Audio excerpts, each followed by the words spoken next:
We are live here, folks. Mr. RV Davey, how about that? Doing a nighttime, kind of late. I will have a person in here to moderate tonight. So, I'm kind of curious to see if I even get one person here tonight. I got zero right now. I'm waiting for my collaborator to come in here. Hey, Mr. Collaborator, are you here? Are you kind of being silent, you're not going to show yourself here? Mr. Straight Jacket 85 or 84, can't remember. Let's see. I might be doing a live all by myself here. 1 minute in, I got nobody. Maybe I zeroed out the clock here, guys. It's okay. I got one. That's probably my moderator that's in here right now. Yeah, he's probably being invisible for the moment, That's what I'm thinking. But yeah, I mean, I'm sitting here in Flagstaff, Arizona, and it is bone-chilling cold, guys. This is winter now. It's if clouds come, guess what? It's going to dump some snow, and believe me, I'm not looking for that to happen. That's for sure. But you know what? I guess the people that usually watch my channel will watch the channel on late night, I guess. They can always do a playback, right? And watch the video. But Robert Austin, what's up? Haven't seen you in a while. Greetings from Oklahoma, man. Yeah, I'm in Flagstaff. I bet you I'm a lot colder than you are, that's for sure. I got getting cramps in my legs. It's so freaking cold. I got a heater going. They plugged me in. Oh, there we go. We got Straight Jacket 85 in here. Yeah. So yeah, I've got a heater going, and it's one of those ceramic heaters. The place that's doing my mechanical work, they ran me 2 extension cords in here, so I can keep the light going, and I keep the heater going. So that's cool. Looks like so far the heater's working pretty good. So Joni Portwood, welcome. I felt like I had energy to do the live video tonight, YouTube took me off. They made me invisible, so if somebody leaves a comment for me, I can't see anybody leaving a comment because they just zeroed me out. But here's what I'm going to do, folks. I'm going to create a new channel, and I'll let you know what that channel name is. I'm going to create the channel. I haven't done it yet, but I'm going to. It's going to be called the let's see, Straight Jacket. What was I going to call it? The paralyzed nomad or disabled nomad. I think we're thinking about. I'm still not sure yet. I was thinking like calling it disabled nomad or something. The disabled. I don't know. I'm still thinking about. I'll let you guys know though. But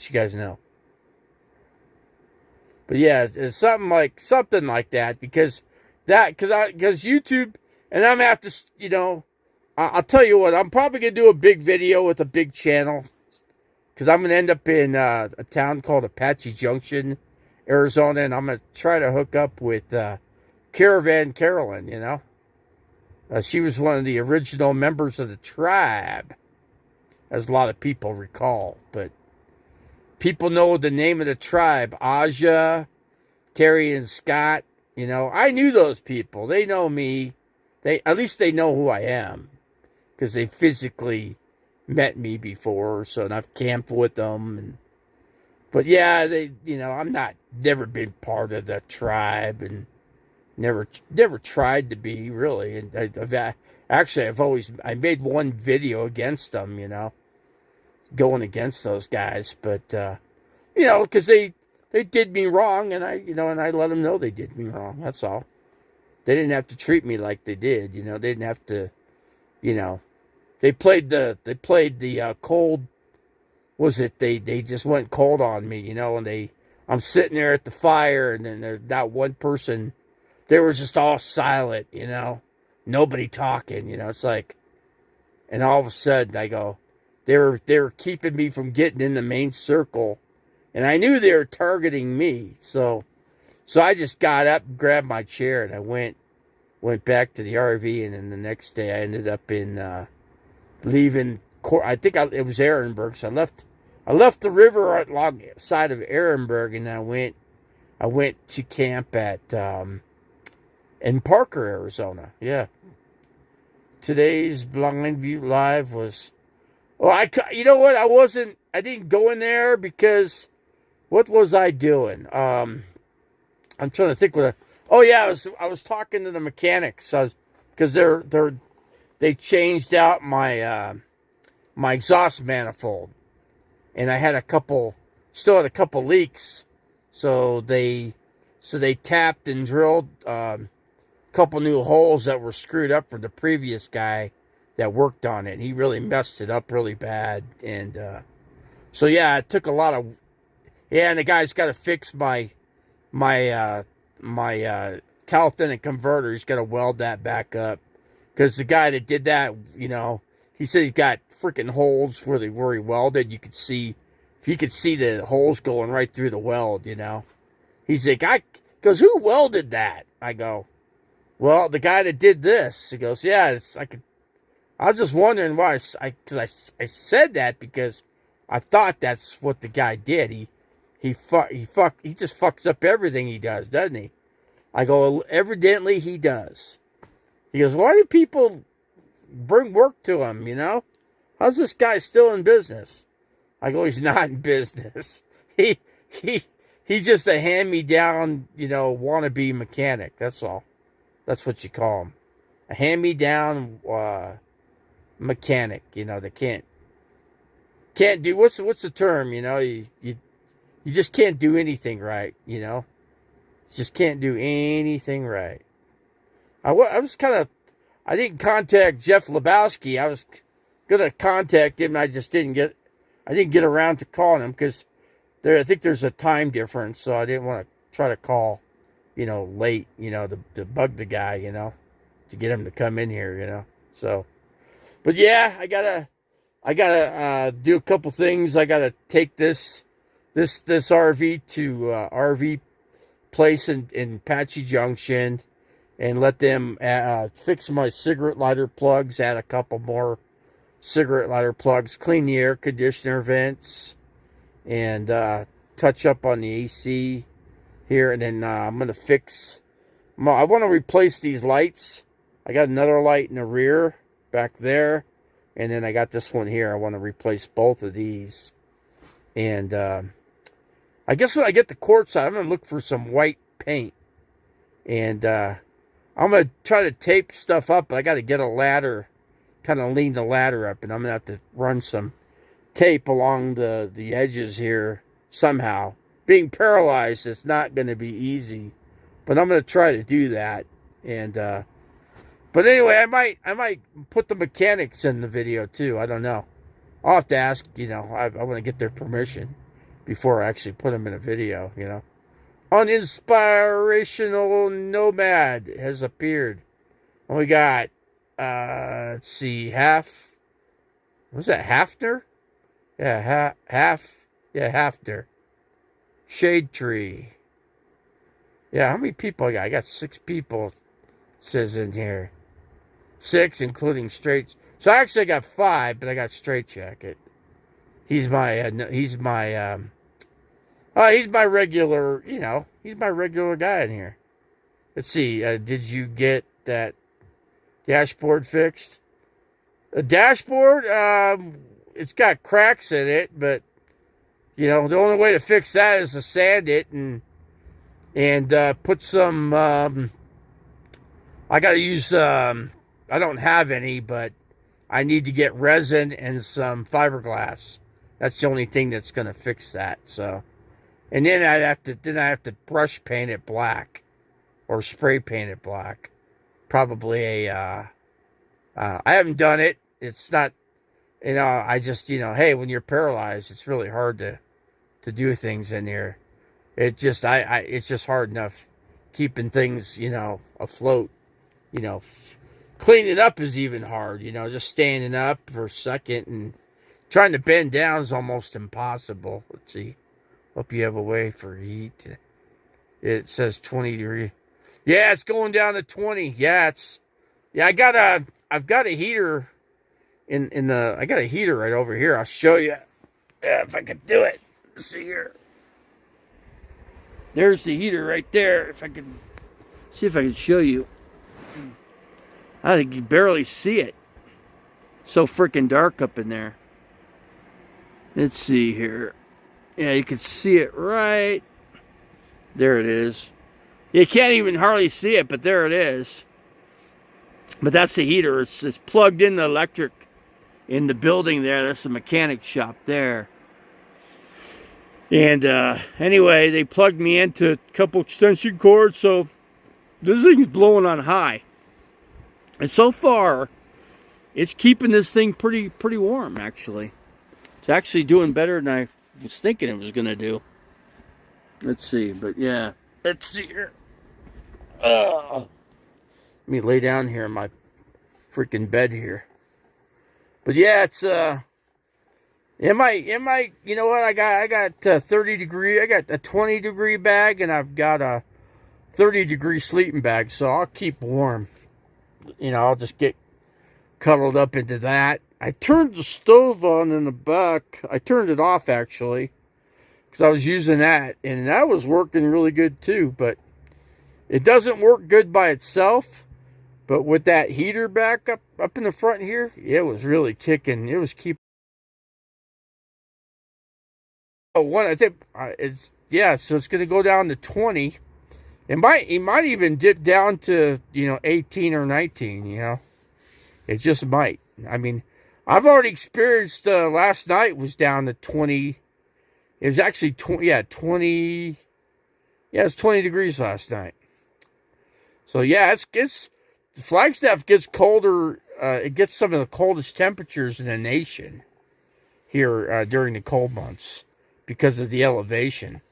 Elevation here is about 7,000 feet. So, but yeah, I'm doing okay so far. I got all my medications for 3 months. I got my insulin. I took that. I got Trulicity. It's a new medication I'm taking that helps me balance out my my sugar level, and that's working pretty good too. But the doctor just talked to me this morning, and this afternoon. She says we're gonna try something a little stronger too. We're gonna try to get your blood sugar down even more. We're gonna try to see if we can keep it at like 100 even, or 90 to 100 sugar level. And that'll get my A1C down pretty quick. I'm feeling better, though. She was asking me how I was feeling, and I said, man, I got more energy, I just have more energy. I said, I wish my feet worked, because then I could really get stuff done, I could do projects. I could freaking make a video. I could actually place a camera in a tripod somewhere and do videos like that. I could do all kinds of... I could use my fancy cameras that I can't hang on to anymore. But yeah, so those are the issues. I mean, when you're paralyzed, man, you have no idea how much it just affects everything you do, everything you can do. So I guess I lost, hey, Straight Jacket, you still here? Or did you tail out? Not sure if he's here or not. He was here. Robert Austin, let's see, but no, I think when I get the quartzite, I'll try to do a couple things. I don't have paint, and I don't have fiberglass. I got some projects on the outside of the RV that I got to do. I gotta get some strips for the rear on both corners, and then put these angle iron, probably aluminum. And I'm going to use how am I gonna? I'm not gonna weld it, because I can't. But I'm gonna use what do you call it? God, what's it called? It's like an epoxy, but it dries up quick, like quick steel. And I'm going to put some quick steel or whatever on it, or on the angle iron, place it in the corner, and then I'm going to glue that with the quick steel, and then I'm going to caulk with like a clear silicone so that the rain won't get into the corners, or I'm just going to try to protect it, from the rain or for the elements, basically. So that's the biggest project I'm going to try to get done, but I gotta use a chair, and I gotta be able to hang on. I got the rack in the very back. I'm gonna try to hang on to that as I need to stand up the caulk. I gotta use one hand. Basically, I gotta use my right hand to hang on to the RV, and then I gotta use either my right or left to whatever I'm gonna caulk with, and then I probably gotta get some gloves or something on, and then try to put the finger and kind of spread the silicone down, just so it seals up on like the top edge, and then coming straight down this way, and then coming straight down this way. Kind of like it'd be kind of like trying to caulk that wood strip down along the edge, because you don't want something, elements or dust or whatever to get into it. Same thing about the outside. It's gonna protect the outer corners of the RV. So, but I gotta buy the strips. First head, I gotta be able to measure where I gotta start from to the bottom, and kind of go down a little further from the bottom by maybe, I would say, maybe 3/4 of an inch or something. Let's see. So yeah, so what sports night? What do we have? We had the Panthers of Carolina losing to the Chicago Bears. So now the Cardinals have they're tied to have the first round draft pick right now. But I don't know what's going to happen. Let's see. Roof leaks will ruin. Yeah, I've got my roof. I got a metal aluminum roof on the top, and it's caulked up really well. So, yeah, I've got that sealed pretty good, man. I got it sealed from front to back. Yeah, I had that done about a year and a half ago. I did some of it, and another guy worked on it. We were both on top of the roof, and we both caulked really well. I mean, it could probably use some more caulking, but I think we got it pretty good, man. I've been through some pretty heavy rainstorms and never had anything leak in here. The only place I think I had it leak was there was so much rain that it came through the air conditioner. But I don't know, when I had the heavy rains up here in Flagstaff, I've never had any water come in through this. So, but yeah, I'm gonna go to a facility in Apache Junction. I'm gonna have them caulk this thing, and I'm gonna have them caulk the all the way around the perimeter again. So I'll just pay those guys to do that and get that done, and get my cigarette lighter USB ports done, and get all that working. Get some USB ports in the back, and some more up in this area where I'm sleeping or something. Yeah, because when I'm sleeping, I need, I want to be able to plug my phone in so I can do the videos. Should make like a hook or something up here so I can kind of do something here too. I got this wire hanging here. I kind of grab that so I can kind of lift myself up out, Let's see. No, the gauges were working on the... Oh, no, the gauges, I got that fixed. The gauges are all working. I found another mechanic that worked on it, and he actually did the work for free. He did the work, and I said, "How much I owe you?" He goes, "I don't know yet. You don't owe me anything." Just because I know the guy that worked on it previously, he effed you up because he took it apart and he just left you hang. So don't worry about it. I know the guy. I talked to him. I talked to him, and he knows he screwed you over. So don't worry about it.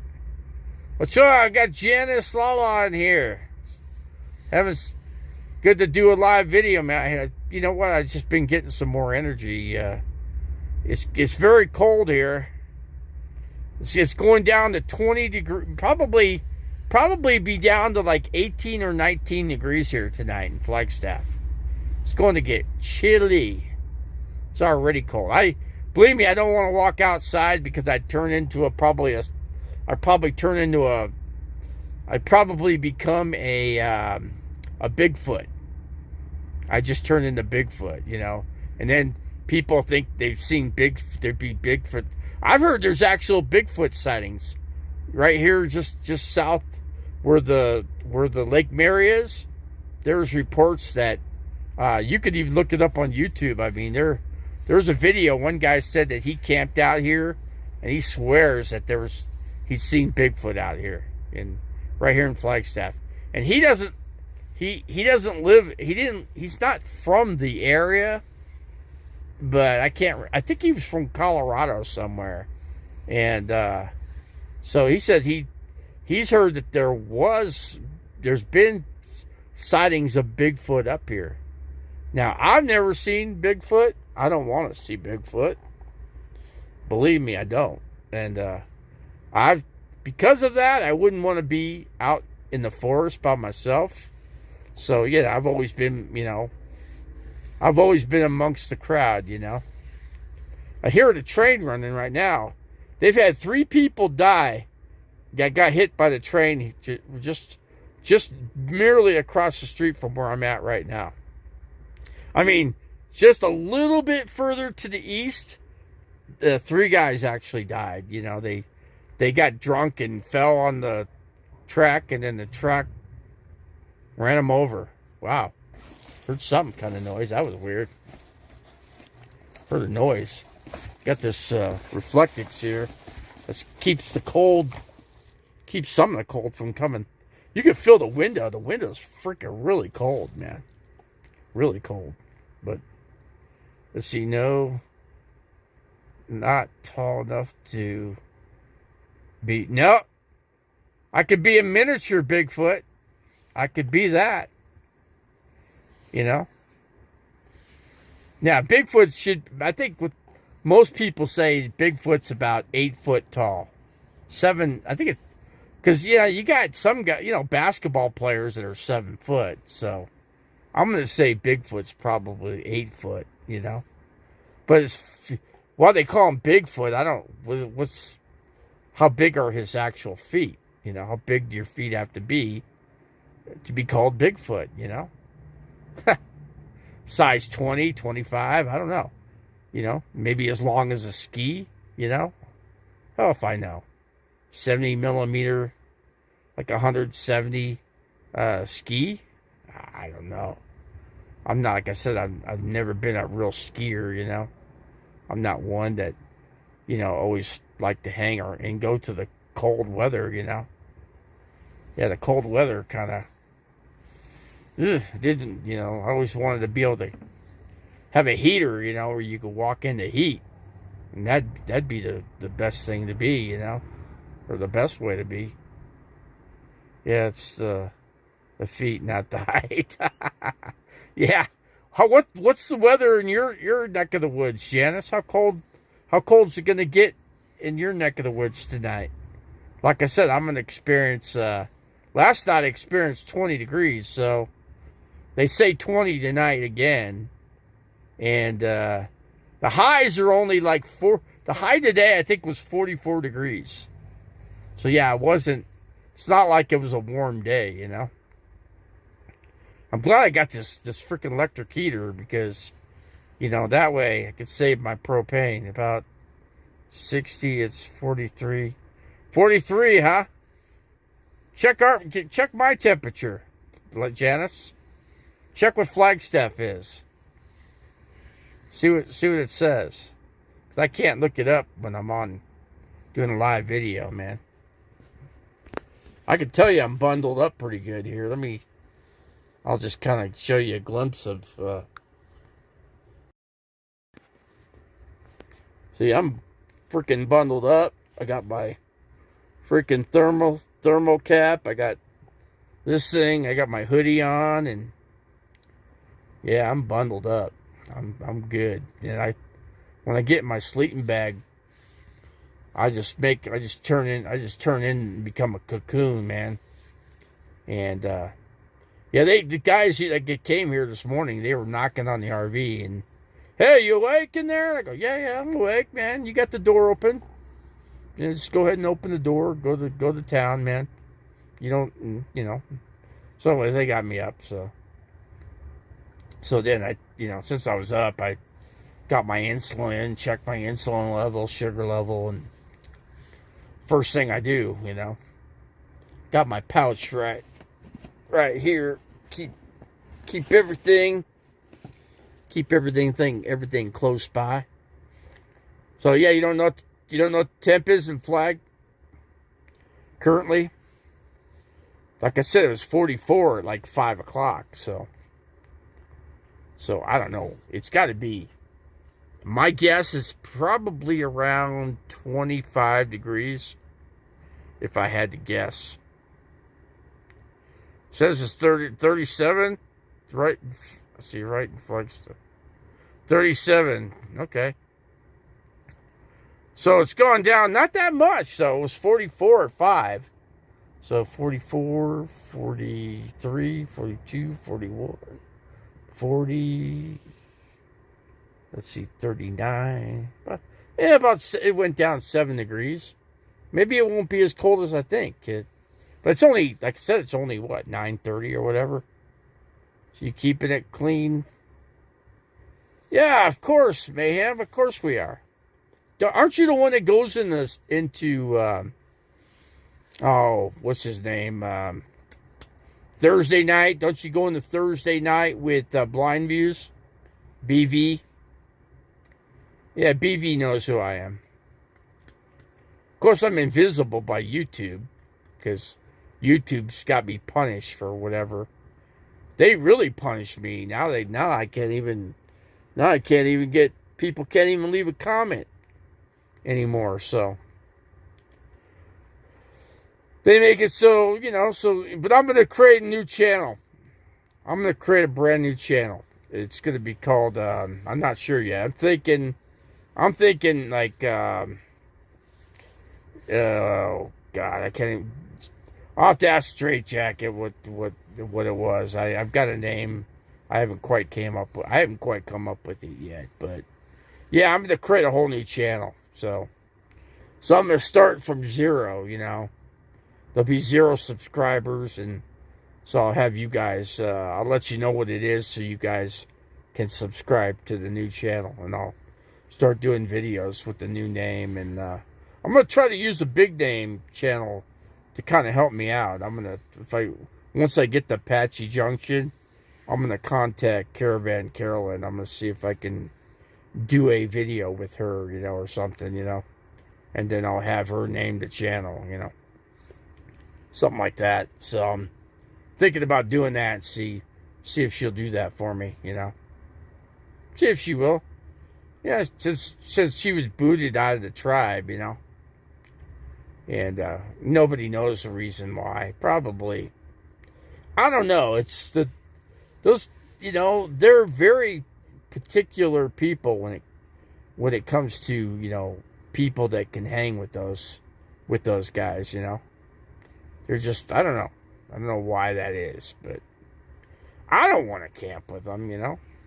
I don't have to camp with them. I do my own thing. That's yeah. I gotta change the name, Janice, and it's okay that I'm doing it, but I need a big channel to kind of boost it. Like channel like Caravan Carolyn. As you know, she's a big channel, so she's talked. I'm in good terms with her, so I think she's known me for like 7 years now. I've talked to her for long time. How is Deborah? I don't know. I've not heard much from her channel, I just haven't. Do you know? I mean, when's the last time anybody's really heard anything? There's a lot of channels that don't really post hardly anymore, I don't know. I think it's just YouTube being like it is, It's just people can't make money on YouTube anymore, They can't, YouTube's making it so you can't make money.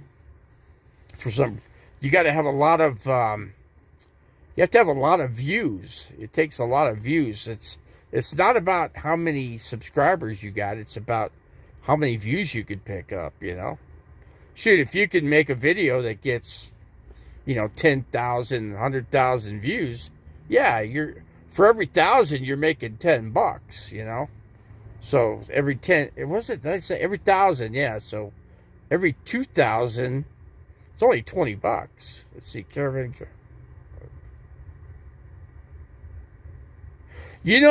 I don't know, Robert Austin, why they did that to her. They just they did, I camped with them, I don't know, 3 or 4 times, and that group was really strange. I'm just going to let you know. They acted weird. They I don't know. They're like a certain kind of glue, where only certain kinds of people can stick to the glue, so they're real particular on who's in their group, That's the one thing I've learned about them. But I'll tell you what, they're backstabbers, okay? If you say something against one, you said against them all, It's one for all and all for one, in that group. That's one thing I could say. I'm not trashing them. I'm just stating it like it is. Stating the facts here. But hey, I'm good with Caravan Carolyn. Like I said, I've known her. I knew her when she had her channel, and I remember I could just barely get on YouTube. I just figured out I could get to her channel and I could make a comment, but I didn't know how to make a channel myself at that time. It's just something, I guess it was like 3 years. I've been online here since, God, how long have I been here? Going on 6 years. I think it'll make 6 years in December, or it's either in late November or at the third week of December, because it was right before I went out and I made my first trip to Quartzsite, and I camped out there, and I camped where all the tribe was. I mean, all of them, they were all where the BLM land was, Now, you could still go there. Like, I'm in an RV park. You go to the very end, you make a left turn, and you just go for like a half mile. It winds around, and then you see a camp host, and you go to the camp host, and they give you a slip for 14 days. But see, I'm not going to do that, because if you do that, then you got to move 25 miles away after that. So I don't want to do that. So I got a place in an RV park, so I'll be good there. And what I'm thinking about doing is going somewhere. The road's called Plamosa Road. I think I'm gonna just camp out by Plamosa when I first get out there for probably 3 days. I'm gonna try to meet up with the guy called the Cambulance Man. That's what I'm gonna try to do. So he's got a dog with him. His dog's name is Lefty. So anyway, I'm gonna go. He's got a white ambulance, or actually a beige color ambulance. So I'm gonna try to just go say hi to him. Probably pick up a dog treat or something, so I could give to his dog or something. Do something good for the man's dog. I'm a dog guy. I used to have. I had one dog. Straight Jacket met my dog. I had a dog. His name was Bubba. He was a big furry red chow chow, man. He was like a big bundle of fur.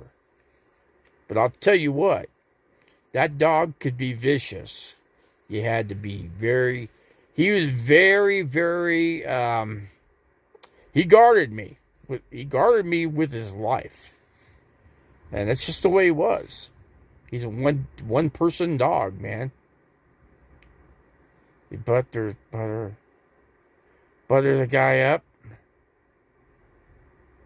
Let's see, I remember when Nomadic Fanatic was e-begging. Now he has a Harley and seems like all kinds of money and very rude. He's a very rude people. Yeah, I met him in person before that was when he had a little scooter, okay?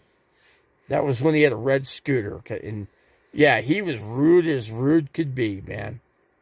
But yeah, he was, I don't know, I don't know if he made tons of money, but evidently he's got a big list of Patreon. I guess he's probably got a Patreon channel, I don't know.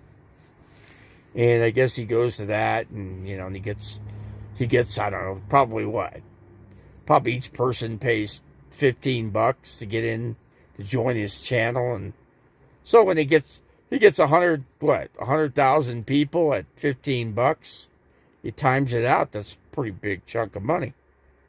Yeah, he's a convicted felon. Yeah. He committed burglary. I guess that was his crime, but yeah, he's uppity up, and he doesn't travel. He used to be a travel guy. He used to do a lot of videos and traveling, and now all he does is hang out at Disneyland. Let's see. I also heard that. What about? Let's see. Somebody's saying something. I also heard that. What? What are you saying, Robert? I'm not sure what you're saying. But yeah, it's I felt like I had the energy and to do the live, and I'm all snuggled up in here. I'm not lying to you, boy. It's only 37, but it feels colder than that. But I got my heater going, so I got an electric heater, and it's keeping me warm. I'm gonna get down the feet after they finish this work here. I'm gonna try to make it down. I'm thinking about one day in Cottonwood and crash in there for a night. I gotta get some groceries. I'm gonna have some groceries delivered to me to the RV, and just so I have a few things. Need to get some bread, sandwich bread. I need to get some eggs. It's just so I can make fried eggs in the morning, I don't eat one meal a day, See, I was saying, I heard Eric. Yeah, like I said, Eric is what he is, I'm not gonna, bland out what the guy is, All I can tell you about him is I met him, and he's extremely rude to people. He's only nice. He's only nice to a very select few people that he associates with, and that's it.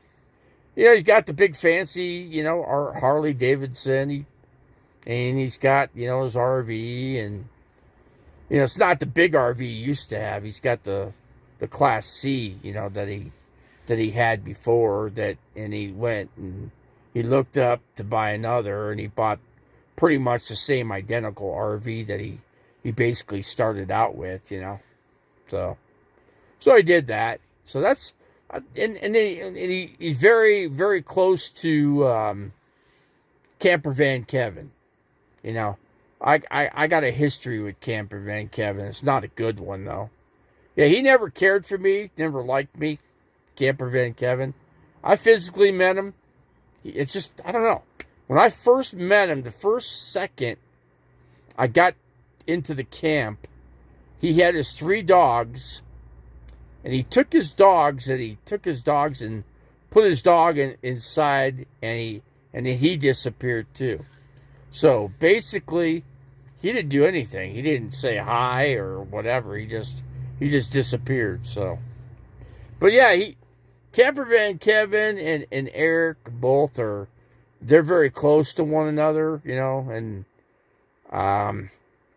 You know, Can't Prevent Kevin, you know him. I mean, you know how he is. And you could just tell just by his body language is always bad, you know, to certain people, you know.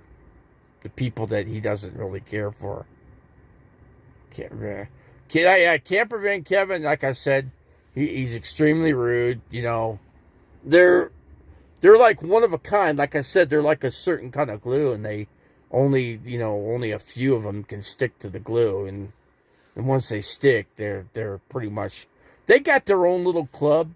It's their little, now it's called it's a rich club because they're the rich RVers, you know. But me, I'm a poor guy, you know.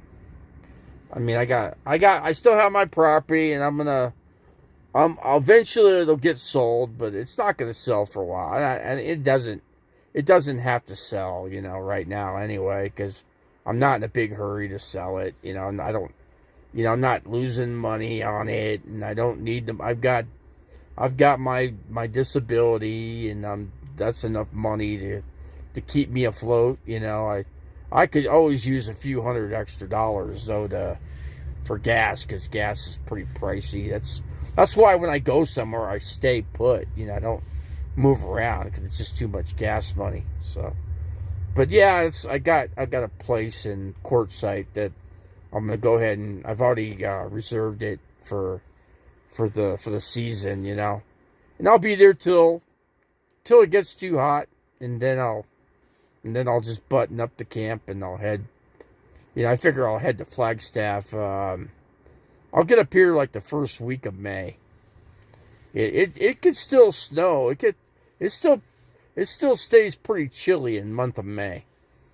The morning temperatures will still be like 35 degrees. So it's not like it's like, you know, light, nice, warm. It warms up in about the middle of June. You know, that's when the weather starts to warm up, basically, at least in Flagstaff. So. And I get with my doctors and, you know, get my medications updated, stuff like that. Let's see, I'm not angry, but I heard pending, when was that? Yes, that's correct, Robert. You're exactly correct. You're not wrong when you say that. Yep, and evidently Pandemonium somehow, or I don't know what they're going to do. I don't know. They kind of wish-washy with their plans, but I kind of heard that, you know, Pandemonium was going to visit Pandemonium's mom, you know. So they're basically going to Texas for, I think Pandemonium's mom lives in Austin, Texas. And I think they're going there for Thanksgiving. So not all of them, just a few. And you got Terry and Scott, which is Destination Open Road. They were coming down. I watched their last video. They went down a road that I went down years ago. The road was actually it's a road. It's an interesting road because it takes you to where you go through Granite Mountain. And if you've ever heard, have you heard about the movie? You know, about the 19 firefighters, hot shots, that lost their life in that fire, and then they made a movie about it. Anyway, that's a road. It takes you. Takes you through Skull Valley. It's called Skull Valley, and it's just a windy road. You just wind down until you finally get down to the bottom, and then you're at Wickenburg. And there's some cool stuff around Wickenburg. I mean, there's actually a I'll tell you what, there's a haunted mine that's around there too. I forget. I'd have to get the name of it, but there, you know, yeah. So, but anyway, I'll get the name of it, and I'll mention it in the channel because I can't look it up right now. But yeah, it's a haunted mine. I guess you could look it up. It's around somewhere. We're like really close to Wickenburg. You know, so there's some spooky stuff. I don't know, it's really spooky out there, you know, because there's nothing around. You're just in the middle of nowhere, you know, basically. So yeah, I heard. Yeah, I can't remember the name of that movie though. But yeah, it's a really good movie. It'll make you cry. And I visited their grave. They got a memorial for them where they're all buried. They're all buried together with their because they were burned to death, right? They burnt like they were cremated, right? So they're actually at a what do you call it? Kind of thinking the name. The cemetery. It's a unique cemetery, and that cemetery is haunted too. I'm just gonna let you know that. And reason why is because there's like three famous. I mean, you got that fire group, the Hot Shots buried there. And then you got Big Nose Kate. Big Nose Kate was buried there too. I did a video on Big Nose Kate's grave. I should probably do another one. I'll probably do another one here. I periodically do a video showing the showing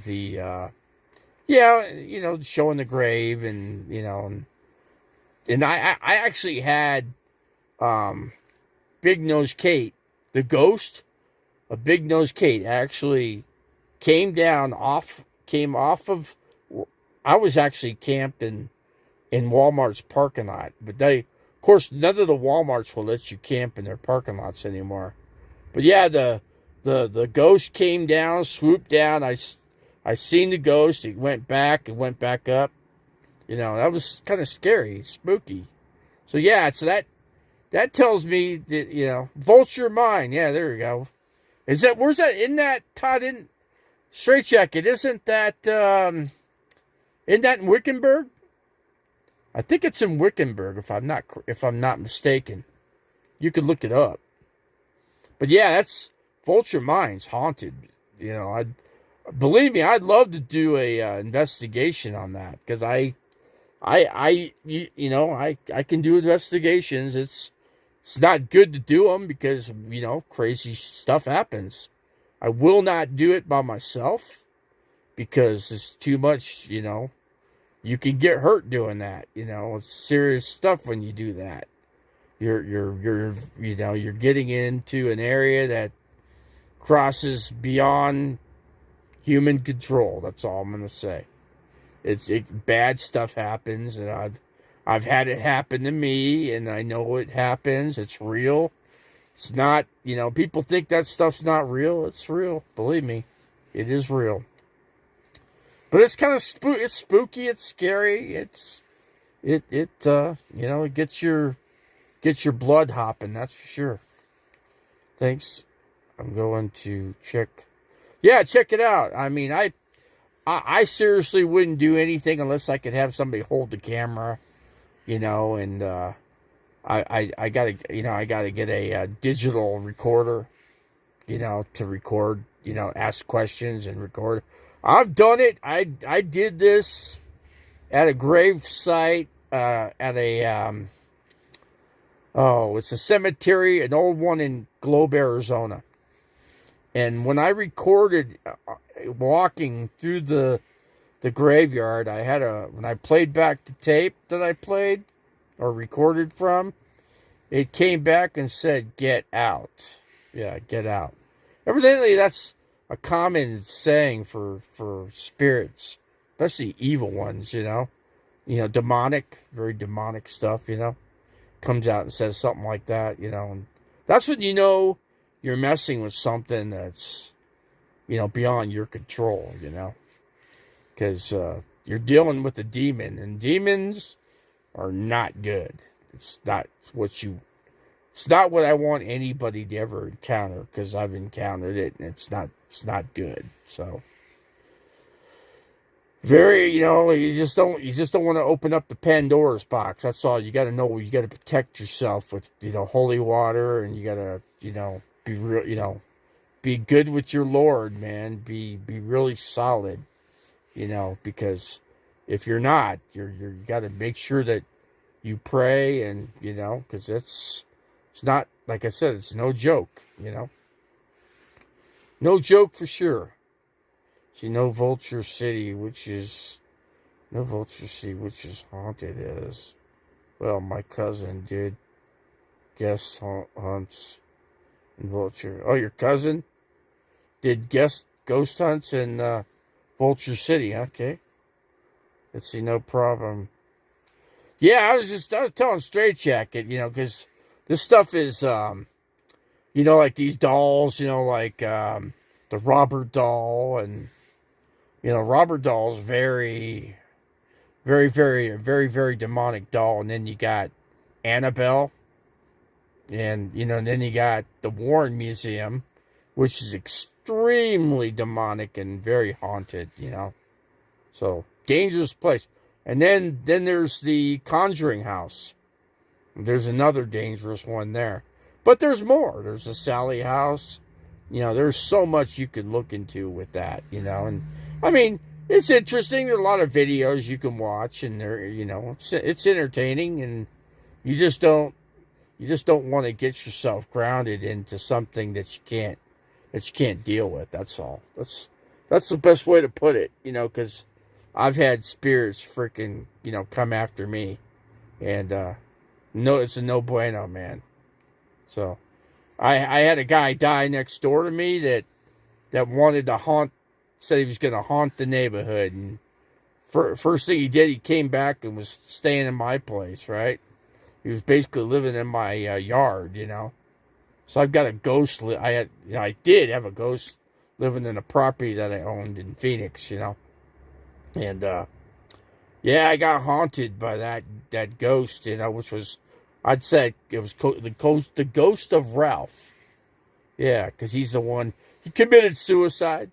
I know he did. I know what he did, so that's no way to go. It's not the way to do it, I told him, what I said to him, I says, Ralph, you need to go find the light. Go to the light. That's what I'm telling you.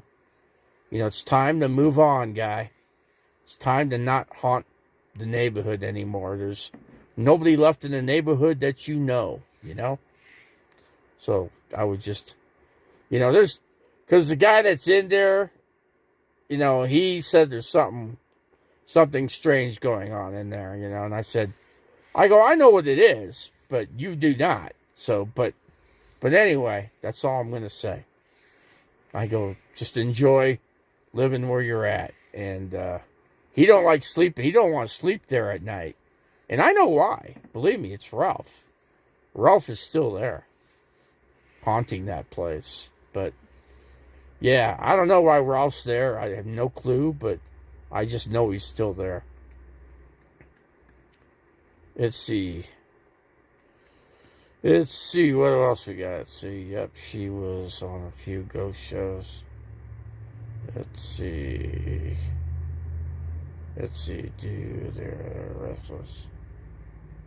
Do you believe there are restless souls amongst us? Yeah, I mean, it just, yes and no, because, it just depends. If you call out, spirits, they'll come. You light a candle. You could light a candle. You could do a seance. I guarantee you, you're going to have something happen. And I've had that happen myself. And I just stopped doing it from that point on, It was just, and I've had spirits follow me. I had spirits follow me from Jerome. I was in Clarkdale, which is right down the street from Jerome, and there's an old bar. It's called the New Time Stand or something. I think it's called it's right across the street from the 1012 Club. That place is so haunted. Anyway, I walked across the street from the restaurant, from the 9 or 1012 bar. Went across the street just to check it out. Visually, kind of like walk and check it out. And sure enough, when I got back to my RV and I got back to the camp I was at, I had orbs floating around in my RV. I had tons of orbs just everywhere. Crazy. And I could tell you, if you guys, you guys could check out a place called it's called the Loft again, Phoenix, Arizona. God, what else was how? I guess. Oh yeah, the Orbs at the Loft again in Phoenix, Arizona.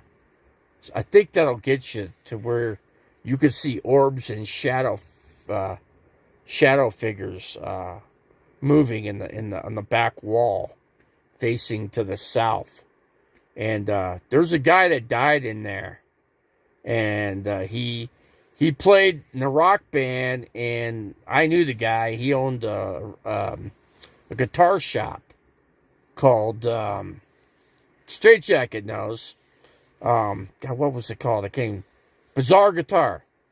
So yeah, he owned Bizarre Guitar in Phoenix, and he died on stage. He finished his set. He finished the last song, and he literally died right on the stage. Had a massive heart attack, and just sat there, and I watched him die. I was sitting there watching them play, and I'm trying to think of the name of his band. I can't think for the life of me. I can't think of the name of it, but yeah, I was kind of sad because the guy was a super nice guy. So I can't imagine that when he died there, he stayed there. I don't know, because the Loft Again bar moved across the street because the owner said she had orbs every single night. These freaking spirits were just partying there, just all night long, After all the people would leave, the ghosts would come to life, But yeah, you can see this. You can see the shadow figures, it's something you could check out, yeah, if I had cameras and I could set them up, and I could probably go in there and do an investigation on that place, And God, when if you put a tape recorder and you ask what's in there and see what comes back out on the other end of the tape, I guess it'd be quite interesting, It's scary because you got to tell those things they're not gonna, you're not following me, you can't attach to me, you can't go home with me, because you got to pray on that, and so you got to tell them, you got to let whatever's there that they need, you need to stay, you got to stay here, you don't move you don't ever attach to me. In the name, the Lord, you don't do that. So that's just what you do. Like I said, you got to make sure that you solely protect yourself when you get into something like that. Because if you don't, you're opening up the Pandora's box for anything to come in. It could be a bad demon, and it'll just make your life a living hell, basically. So. Like I said, there are demons. That's the problem, There's like I said, there is definitely devil and there's definitely God. So that I do know for a fact, and yeah, for sure. That's funny. There's a guy Robert in here, and Robert Austin, and there's a Robert doll that's out there. The Robert doll was just an evil doll that was just. I don't know. I guess it terrorized quite a few people, and it still haunts the house that it used to be in, It's still there. So, but the Robert doll is in a museum now, somewhere in Florida. I'm not exactly sure though. You guys could look it up. It's quite a thing to watch though. It's entertaining. It's YouTube video. I watch a lot of YouTube videos myself, so see how long have I been on? I've been on for almost 60 minutes, 1 hour. Let's see, I'm trying to figure out which, let's see, that's...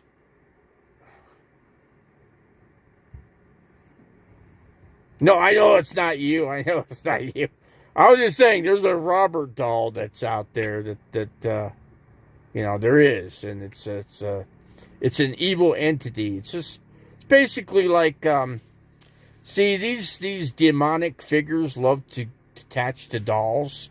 And the reason why they do that is because they could possess, that way they could possess a child. So they'll ruin a child's soul real quick just because a child likes to attach to dolls, right? So that's why the entity wants that, because it can attach to a child very easily. So that's why people need to make sure that, if they get any doll, make sure that they bless it first before they bring it into the house, Make sure that they, put a cross on it, and make sure that I would just draw a cross on it with holy water. I did that at a house that was haunted. These people, they knew I could do stuff like that, so they asked if I would come out and if I'd meet the owner of the house, and he said these entities were coming through the attic. So I did that, and I did the front section of the house, and they never had an issue. But evidently, the biggest issue was in the backyard. These entities, there was paranormal. It was paranormal events because they were throwing stuff around the pool into the pool, and they had video cameras where you could see the video of things flying in the pool, and there's nothing throwing them into the pool. So, because they put cameras up, to show it, So yeah, the guy goes, I don't show this to anybody. I'll just show it to you. And that was after I did the front of the house. Now, I left the area, so I never could, do his backyard, and I didn't have his permission to do the backyard. That's why I didn't do it. I didn't want to go in their backyard. But the gate, I made sure I drew a cross in there. I drew a cross in all their windows in the front, the side of the house, and got all that done. And so I basically blessed the whole house except for the backyard, So I told him to go to the church and go get yourself some holy water and go ahead and throw it into the pool, and and draw crosses on all your windows in the back, and anything where you could draw a cross with the holy water, go ahead and do that, and make sure you make sure that you tell the entities to go, and do not haunt this place. Do not stay here. You're to leave. You're to go, and leave and go back where you came from. That's the best way, is just to pray. Say, the great Lord, in Jesus' name, I ask for you to go back where you came from, and do that. And, they'll leave. They'll leave. You get the holy water, and sometimes, though, they've done the same thing to like the Conjuring House and some of these other things, to the dolls and so forth, and the demonic figure just wouldn't leave, or doesn't leave. So yeah, you can only, that's all you can do, man.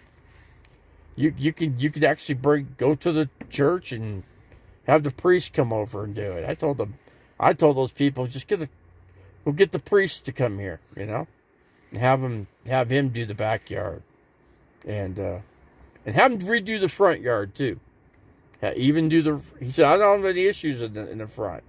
I go, it doesn't matter. Just do it anyways.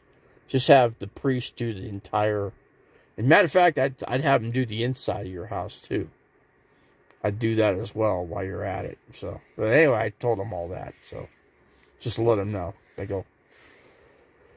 I would just get a priest there, and if the priest don't want to come, then just do what I said. Just tell the evil figures to leave, and tell them to go back where they came from in the name of the Jesus our Lord, In the name of Jesus, go back to where you came from, and throw the holy water down. That's the best thing you can do there. And if they still are there, I wouldn't stay. I would sell that property and I'd move elsewhere.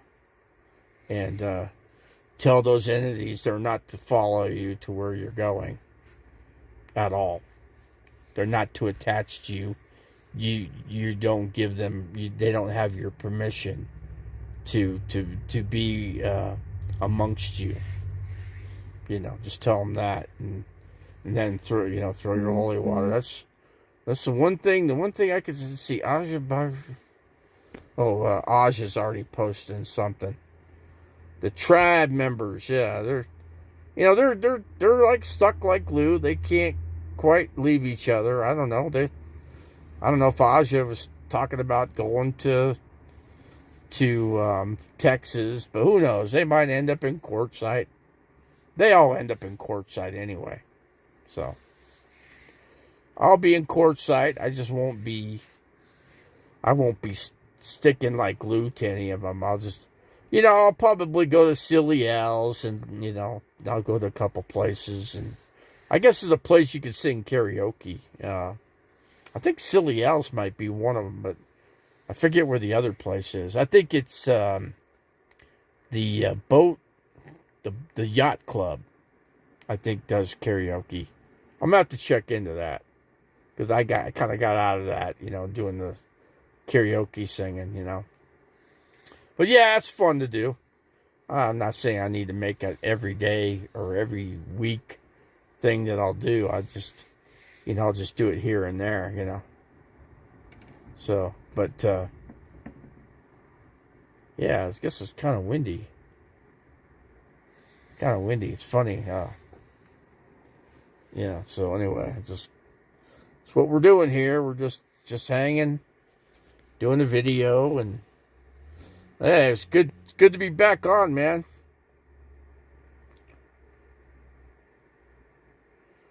I guess that's why they have voodoo dolls.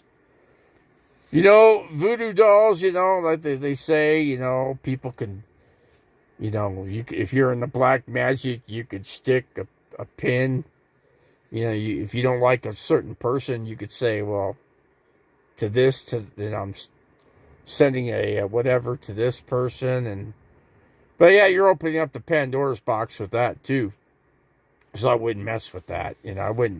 I would never ever tell somebody to use a Ouija board, Don't ever use one of those. That'll get you in some big trouble, This stuff is scary, and it's nothing. When you don't have experience with it, I don't recommend it to anybody, really. Because I've had my experiences already, so.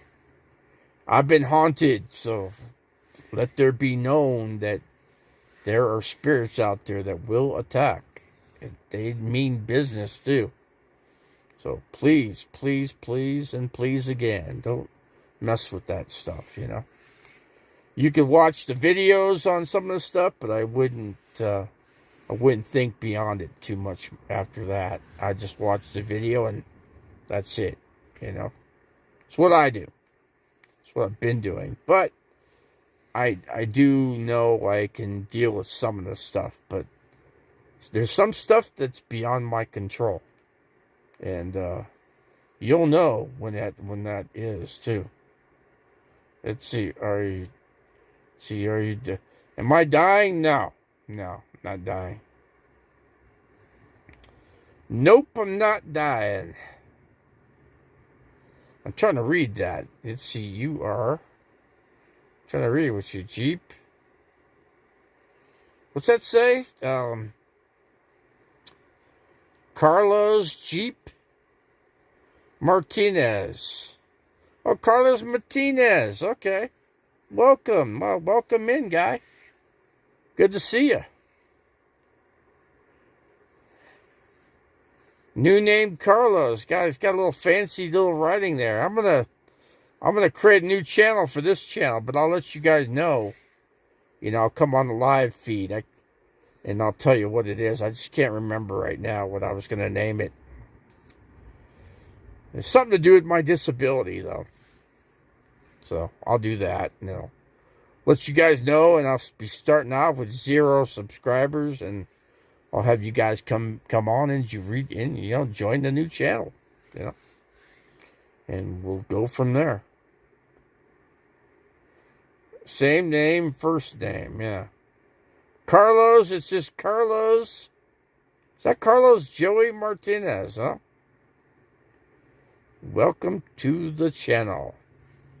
Yeah, we got a decent, we get, 10, 12 people in here. That's cool, I'm not one of those channels that gets, freaking 200 or 150 or whatever it is, I just get what I get, and I'm good, That's all. I just try to be my own self and unique. Not unique. I just try to be myself. That's all. If I can, however myself is. But I am hanging still in Flagstaff, Arizona. I think tomorrow they'll finish up on the vehicle. The guy's gonna weld around the crappy weld that was done on my on the Calisthenic converter, and then he did all the he did the manifold on the passenger side, and had to retap 2 holes and put new bolts in there, and he had to put the biggest size he could put in, and it worked. Thank goodness. Yeah, I'm glad it worked. Got a new gasket, and he put Loctite, on the threads, so the bolts don't, hopefully, vibrate out. I'm gonna run that by him, tomorrow, and say I'm hoping you put the thread lock on all the bolts, because he's seen something vibrate completely out. I go, yeah, it'll do that, It's weird how it does it, but yeah, it's magical that you could torque a bolt to 38 pounds and it'll still vibrate out. It's hard to believe, but it does happen. Yeah, it's just crazy thing, huh? Yeah, I'll let them know that tomorrow. I said, I've seen the craziest things happen in my life. So why would things change now, Let's see. Looking forward to subscribing to your... Yeah, I appreciate that, Robert. Yeah. I'll let you guys know. I haven't completely, thought. First of all, I got to get the exact name it's going to be. I'll get, I forget. I went over it with Straight Jacket, but I'll go over it with Straight Jacket, and I'll make sure, because then that way he can write it down and have it written down, so, and we'll get all the same people over there too, I'll still keep this channel alive, it's not gonna die. It's just YouTube is not letting me be myself. In other words, YouTube has made me invisible to the community, basically. Except when I do a live video, that's why I did a live video tonight. It's because I can't. If I do an upload, it doesn't show. It doesn't even upload. It uploads it, but nobody can see it. So YouTube's punishing me for something that's really stupid, but that's on them. It's not on me, I didn't do, basically I got real sick one night, and something happened, and it was, for it, and I guess, they're punishing of punishment on a channel. And I'm not the only channel they're doing this to. They're doing this to other channels. But see, I don't know why they do that, because they want to kill a channel that's got 1,200 subscribers, They don't like the fact that I've got 1,200 subscribers, and I have no clue what their freaking deal and what their deal is with that. I have no clue, and I'll never know, because I can't. Of course, you can't contact YouTube, find out what their gripe is, and this has been going on for what, 3 years now. It's ridiculous. That's all I'm going to say on it. So, But anyway, let's see, Shadow band, exactly, yeah. Almost like a spirit's come over and just wipe me out, you know. And I've had my dealings with all that stuff, believe me. I wish I could do some things on camera, but I'll tell you what, man, it's scary, man. I mean, I don't want to ever do anything by myself, you know, and dealing with stuff like that, because you don't. That's why when you see somebody else, they're always with somebody. That's why. You got to have back. You know, I remember I watched a video with 4 guys, actually, and they really got above their heads, and it got to the point where their table they were sitting at was levitating. Yeah, the table just went boom, boom, boom, boom, boom. You know, and then once that happened, oh yeah, then they heard some freaky, you know, talking, and it wasn't good, and they knew it wasn't good, so they asked these entities to go back where they came from, and they prayed, and they shut the video down, and they first turned the cameras on, or not the cameras, they turned the candles, they blew the candles out, and then they ended the video. So that was it. I've never ever seen another video from those guys ever again, you know. So evidently, whatever happened that night, that scared the living daylights out of them, because they never did another video. And I'm telling you, man, that's why you always have backup. Make sure that people are with you, you know, and you know, so you got backup people just saying the same thing you're saying, because you don't want, like I said, you just don't want to open the Pandora's box. And yeah, there's a haunted camp area. It's called, let me think what it's called. God, who knew what the place was called? Cindy did. Cindy, girl I know, Cindy, she remembered. Goodwin, Arizona. You gotta do is go to Goodwin, Arizona. You see the sign and you went past it, you've seen it all. Just a little campsite. It's got a old picnic table that's made out of concrete, and it's old as dirt. And it used to be an old town that was there at one time. But anyway, I'm just going to let you know that site is haunted severely. And Goodwin, Arizona is in the Prescott National Forest. And there's a couple ways you could get there to it from Crown King. And you can also get to it going through Mare, Arizona, too. You can look up haunted campsite, Goodwin, Arizona. See what it comes. See, I never did look that up to see if there's an actual, what it says about haunted campsite at Goodwin. Because Cindy called out the spirits, and we had spirits, all right. Boy, did we ever get spirits. That scared the living daylights out of Cindy at about, I don't know, midnight, whatever it was, when she could hear footprints walking around the tent. And she woke me up and says, "Dave, did you hear that? Check that out." I'm sitting there, I'm listening. She goes, "You hear the footprints?" I go, "Yeah, I hear it. She goes, "Yeah." I go, "Yeah, I hear that." She goes, "No, listen to it more. Dave, can you go outside the tent?" I go, No, I'm not going outside the tent. You kidding me? I'm not going to do that. I already know what's going on here. You know, Cindy. You called out the spirits, man. You're the one that needs to call them away. You know, you didn't close out the video the way it should have been done. Or we didn't make a video. You needed to close it out by saying what you needed to say, and you didn't say it. So you opened up the Pandora's box, and now we got what we got. So now, guess what? These entities are going to be really, because we took a picture and there was mist in the background, and you could see the outlying ghosts that were all right behind us in the picture. No joke. And I didn't first catch it until I blew the picture up on the computer. I looked at it. I looked at the original picture that was on the phone they had or whatever, and you could clearly see the mist. And mist is a good sign of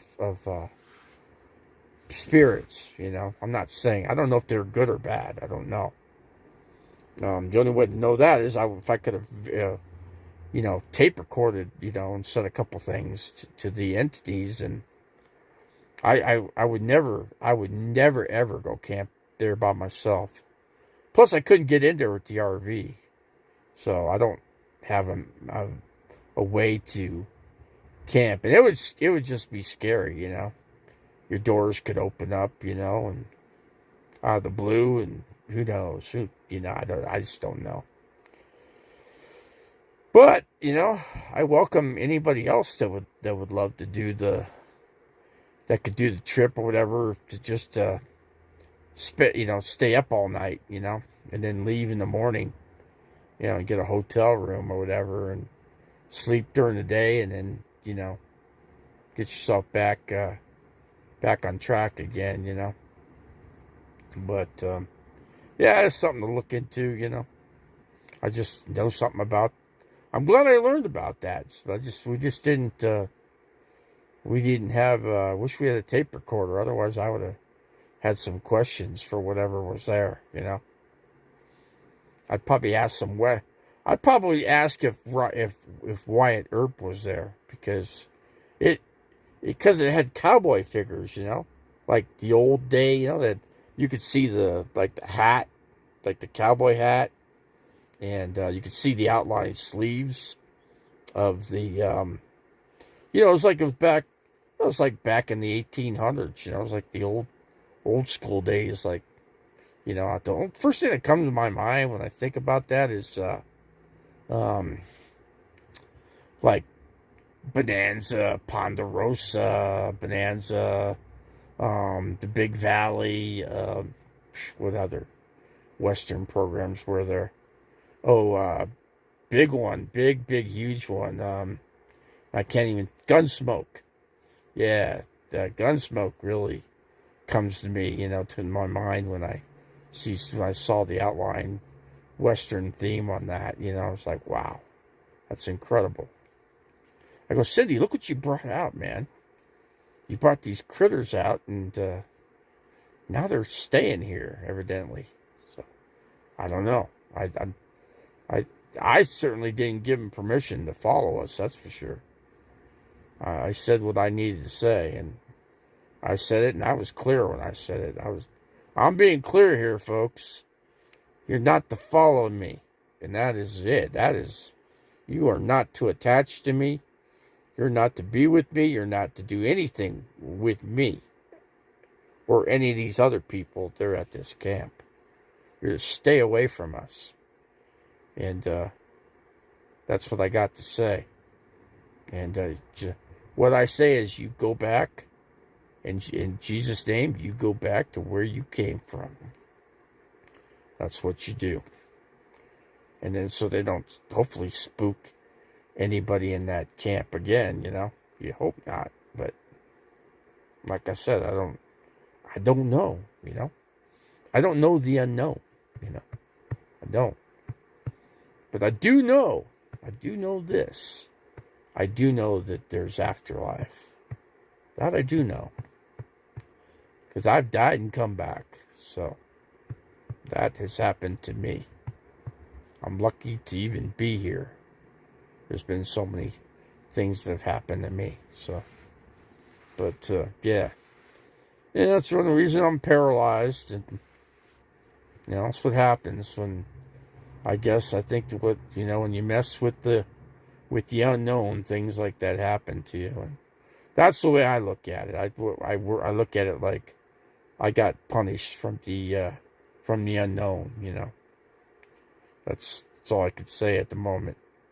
When you wake up, you're not woken up, or it's like you're dead. You're in an induced coma, but you see the lady next to your bed that died, and she's levitating around, completely around your bed, you know. Now that's pretty spooky. That's what I experienced that night when, at least one night. And then, you know, and then it didn't happen again, you know. I end up coming out of the coma after about, I don't know, a month or whatever it was. And, but yeah, it's crazy. Crazy stuff, man. Yeah, when you see, when you see some dead person levitating around your bed, that's quite an experience. That's all I gotta say. Mama, you can't move, you can't do anything, you can't leave, you can't get away from it. All you can do is it's just like weird. It's like evil looking eyes, you know, just freaking looking at you. Just it's like whoa, man. I'll tell you. As I said, I've been spooked one too many times, and I don't want it to happen anymore. You know, if I can help it. You know, so. But anyways, guys, that's what I got to say today. You know, I don't have much more. We're at an hour and 26 minutes and 16 seconds. So, but anyway, I felt like doing a live video tonight, so I was able to do it and get it done. So, appreciate all you guys coming in here tonight. You know, without you, I couldn't exist, right? So, but I'm going to figure out how I'm going to make that new channel, and then I'll do a live video what the name of the channel is. So, but this channel will still exist. I'll still keep it open to do live on this one, but I gotta build up a new channel just because YouTube is punishing me. So that's all. It's a shame that they have to be like that to people that have made them money, and I have made them money. I don't know. I made them I don't know how much money I made them, but I made them enough, you know. So I don't know. It's not just me. There's a lot of people that they've cut out and they've made money off of. I mean, they make money off of every person, and they just they take advantage of people. They like I said, they pay you $10 for every 1,000 views you get. So every 1,000 views you get paid $10. So not much money, right? $10 does it sound like it's too little? $10 for 1,000 views? I don't know too many folks out there that get over 1,000 views. I mean, there's I guess Aja and I guess Pandemonium Aja, Pandemonium and Destination Open Road. They probably do. Yeah, I'm definitely, no doubt that I'm been shadow banned. No doubt about it. And so, I thank you for coming in, Joni. Appreciate you coming in here, man. I've been not, going into a lot of videos. I mean, I've watched very few videos I watch. And I just don't have the time, because it's just not enough hours in a day, Otherwise, I could stay up all night doing this stuff. But it's one of the reasons I don't, is because I don't want to. I need to sleep during the night and not have to be awake. For one, I got these guys coming in first thing in the morning, so. How tall is Eric? Which Eric? Is it Eric Nomadic? Or Eric, which, are you talking about Nomadic Fanatic, Joni? I do know how tall he is.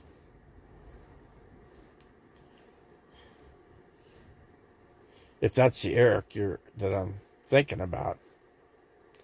It's Nomadic Fanatic, he's like 5'3". It's like 5'3". Yeah, he's 5'3". Yep, 5'3". I was like a foot taller than him, man. I was like looking down on him. It's like, wow, man. It's like, wow. I never I went to him. I said, "Man, I didn't know you were this short."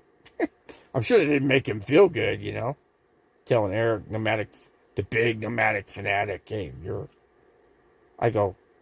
I mean, I'm a foot taller than you, and I'm like 5'10", man.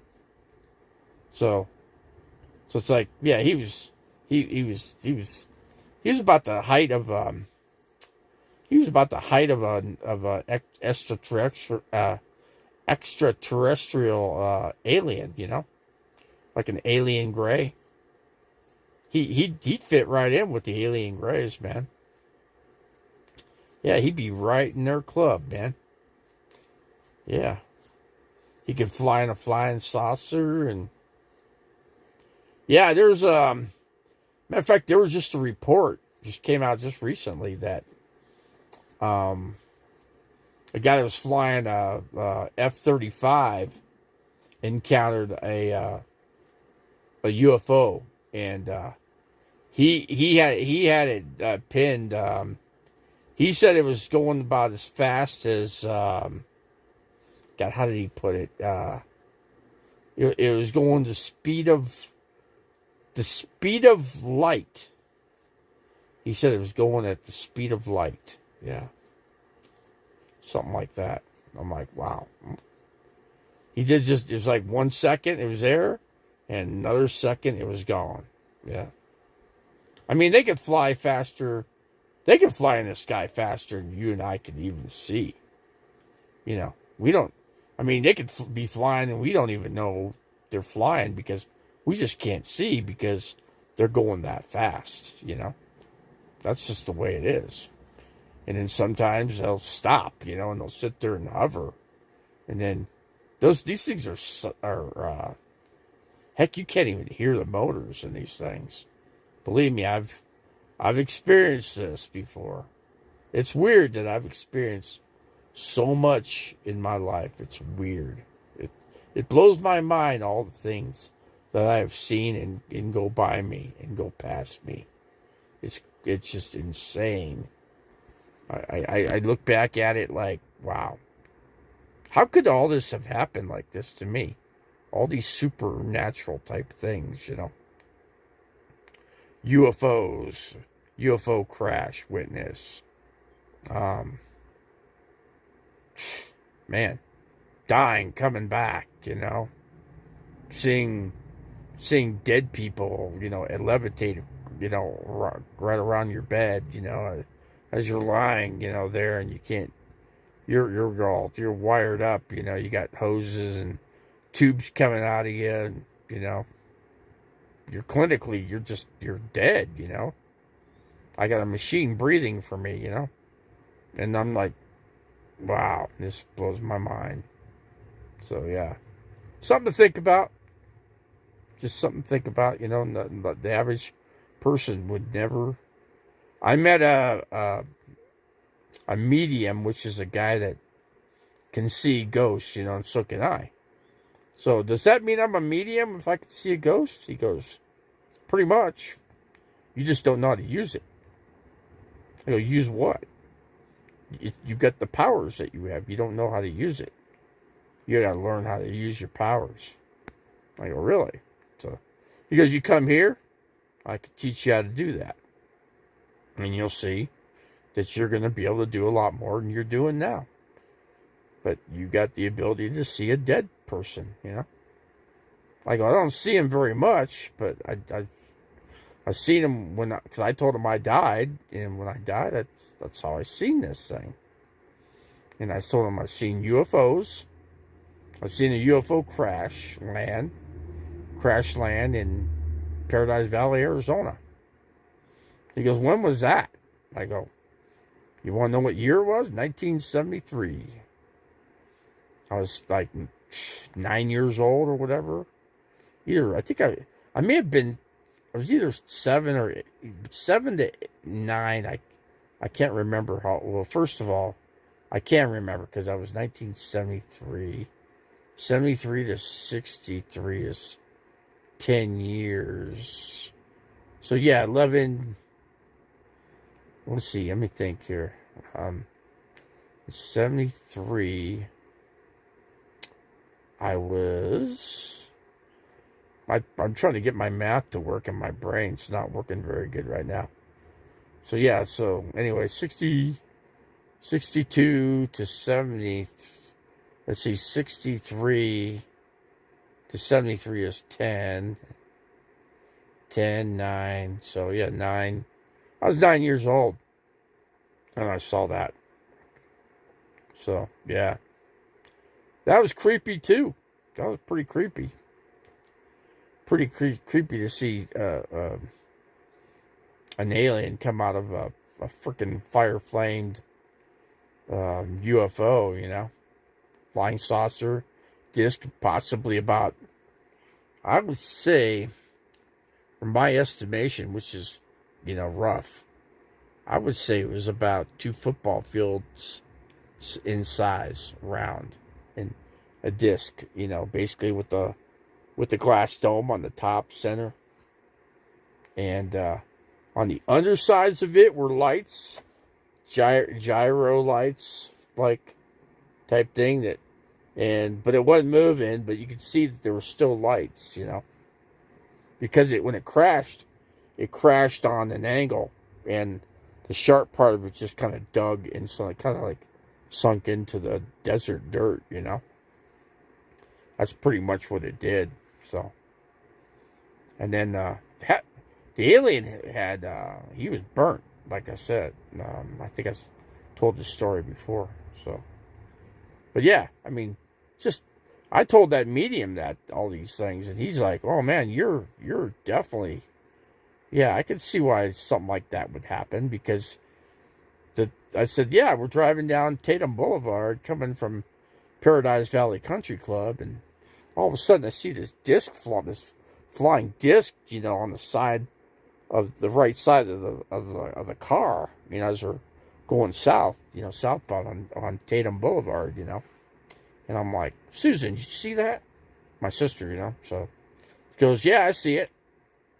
I go, you turn on the radio, man. Let me see if there's if there's any kind of plane crash or whatever, you know. There was nothing, you know. Nothing at all. It was just zeroed out, like nothing happened, you know. I'm like, I got home, I turned on the news, and there's like nothing.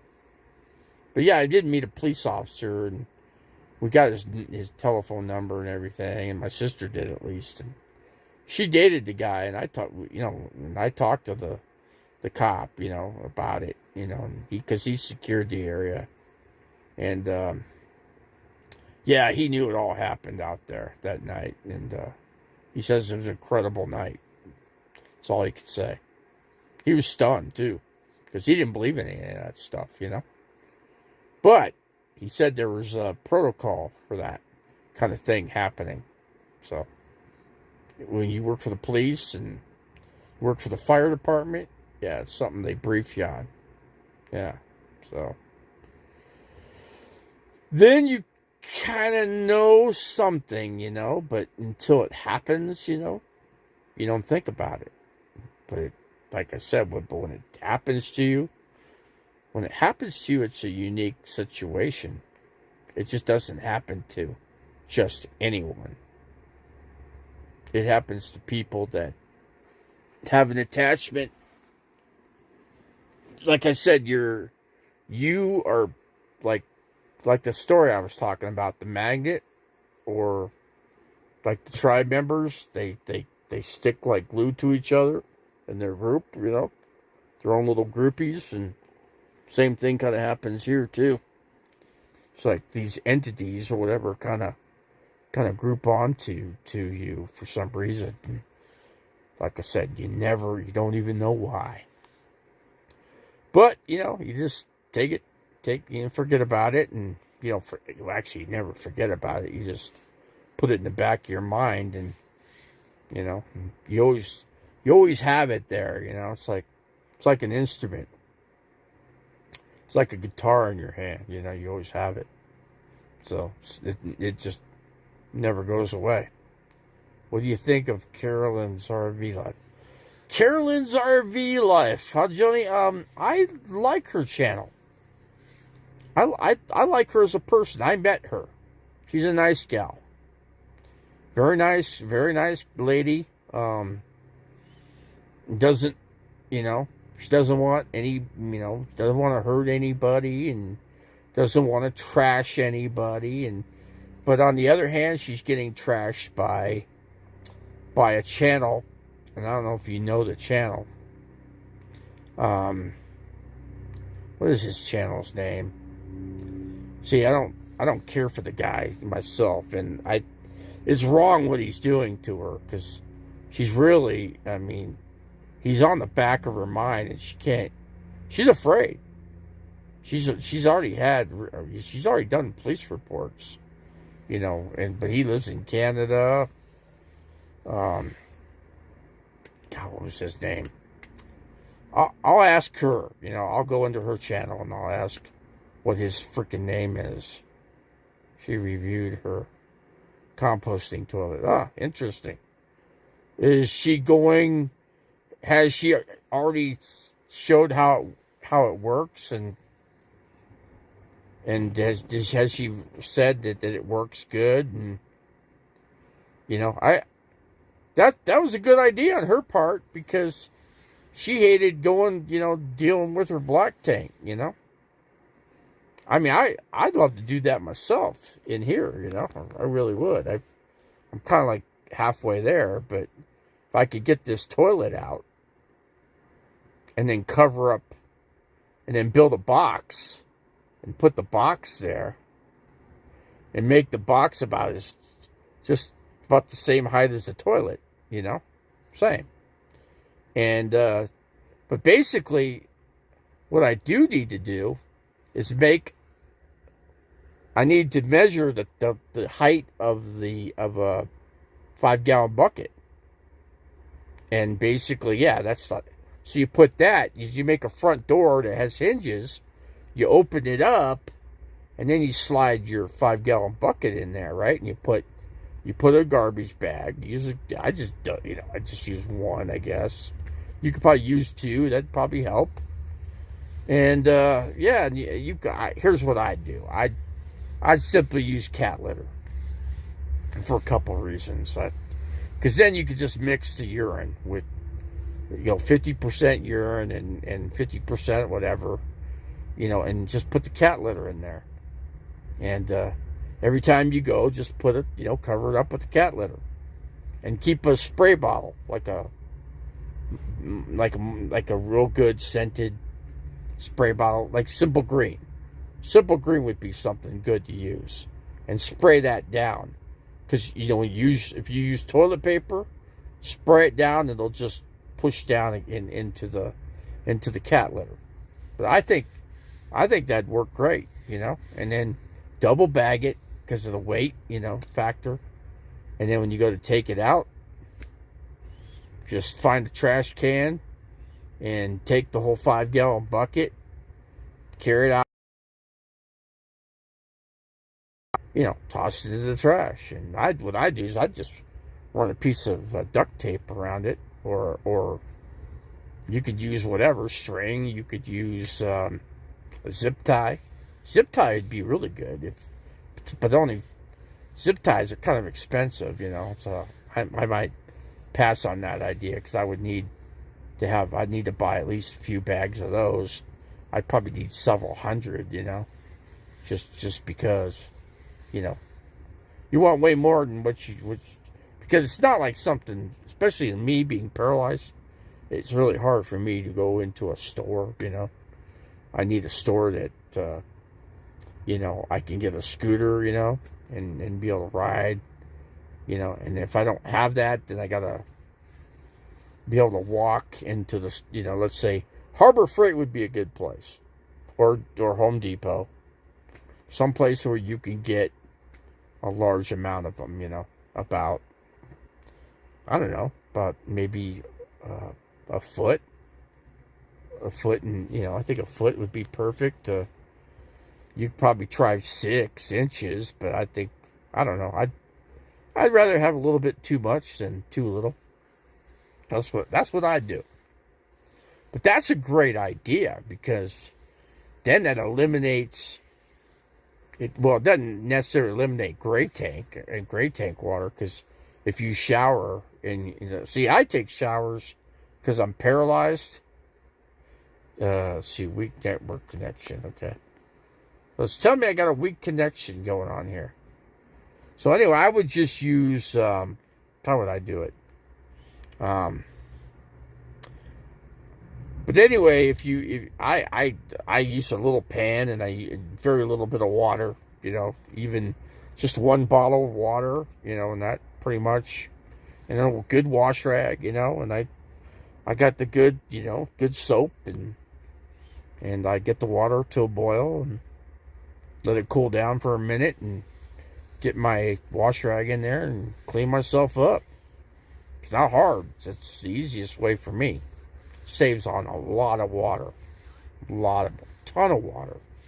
So yeah, so if I was doing that and then get the bucket situation and, and I could get the other stuff like the coconut, what do you call that? Coconut cork or something like that, whatever they use. I don't know. I haven't checked into, I'll have to look at her video. I'll have to check that out. And, because I'd like to ask her, how's it working for you? Camper Van Kevin did something like that. Now, I can't stand the guy, but he got one put in his RV, and he never, ever did a review on how it worked. He said he was going to do a video on how it turned out, and he never did, so. He's not really an RVer type guy.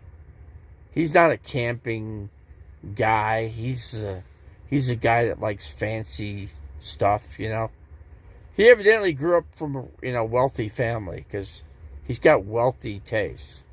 So if you got wealthy taste, you probably came from a fancy, wealthy family, That's what I'm going to say. But, but he claims to be a Christian, and you know what? It's not for me to judge. I don't have the right to judge anybody. But anyway, he doesn't, he might talk like a Christian, but he doesn't certainly act like one. If you watch Blind View's channel, go in there and he'll talk a lot about him, because he's had bad experiences with the guy. And so have I. The guy don't like me personally, so the guy knows me or met me or whatever, and had his little. He judged me for whatever it was worth. Joni, he judged me. That's all I could say is he judged me, and I left a message in there for him. I said, hey, you don't have the right to judge. Only God does. What makes you able to judge someone? When God says you're not able or not allowed, only God himself can judge. I said it says in the Bible, so how is it that you judge me? And he didn't have an answer for me, so what can you say, Yes, I like it. It's cheaper than a Nature's Head toilet. And she said that in the winter, no dump stations are open in New York. Oh, I didn't know that. I didn't know that winter, no dump stations open in New York. I could honestly see why she did that. She put some work into her black tank, though. She really did, But I like that idea, especially because I'm paralyzed.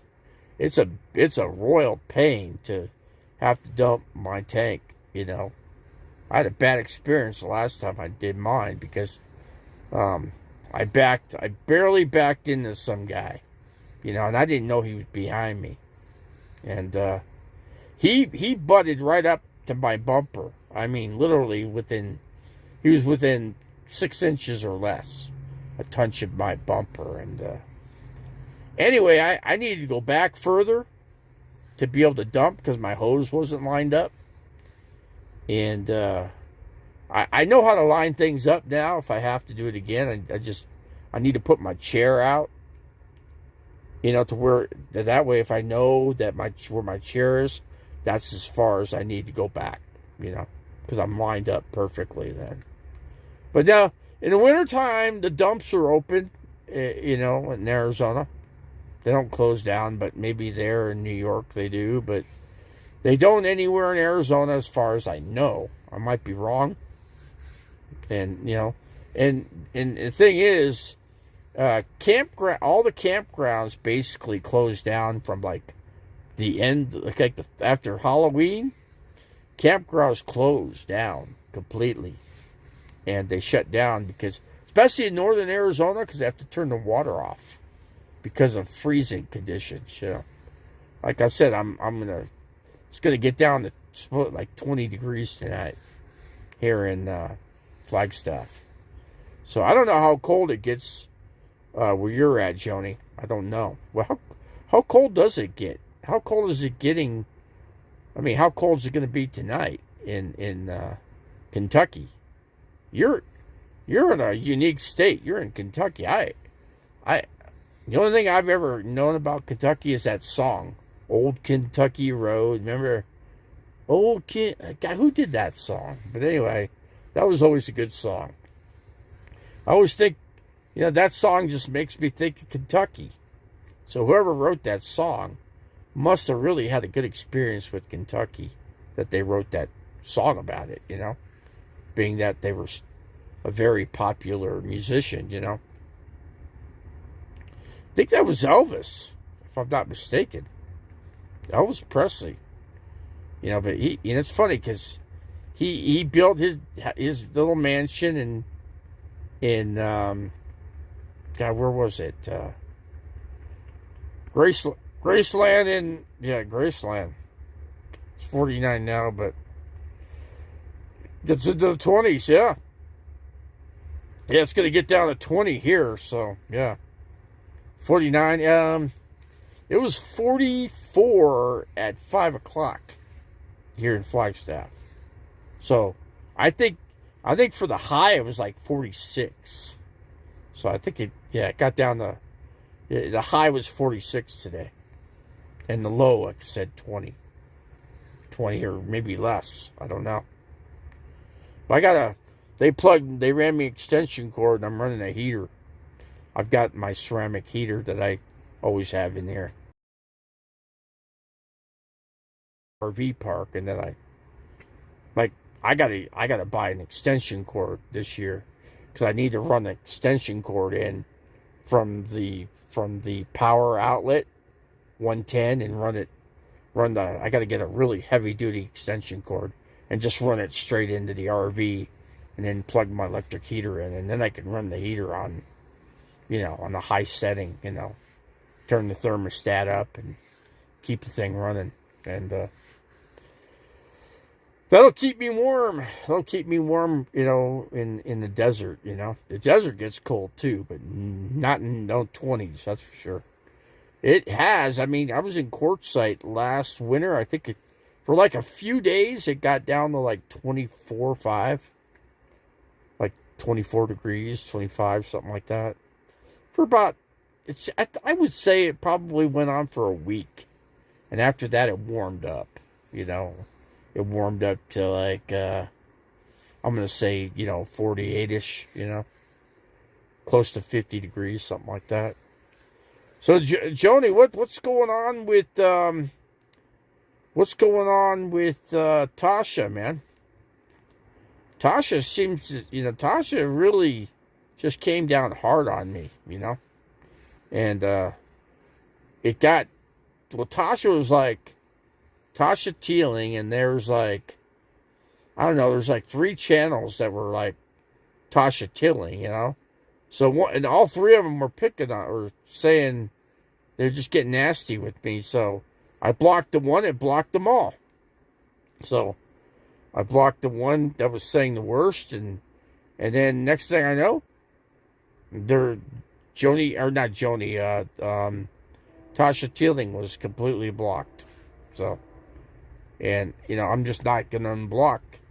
I'm not gonna unblock Tasha this time, because she wasn't going to help me. So I said, you know what? She goes, unblock me. I said, no, not till you apologize. So let's see. Tasha is Tired of van life, hanging out in the mountains. Tasha wants a house, huh, Joni? Right? You ought to take Tasha in. You should take Tasha in and give Tasha a room, you know? You could all take, you and Tasha could help cook, you know? Tasha would probably be a good roommate there. Right?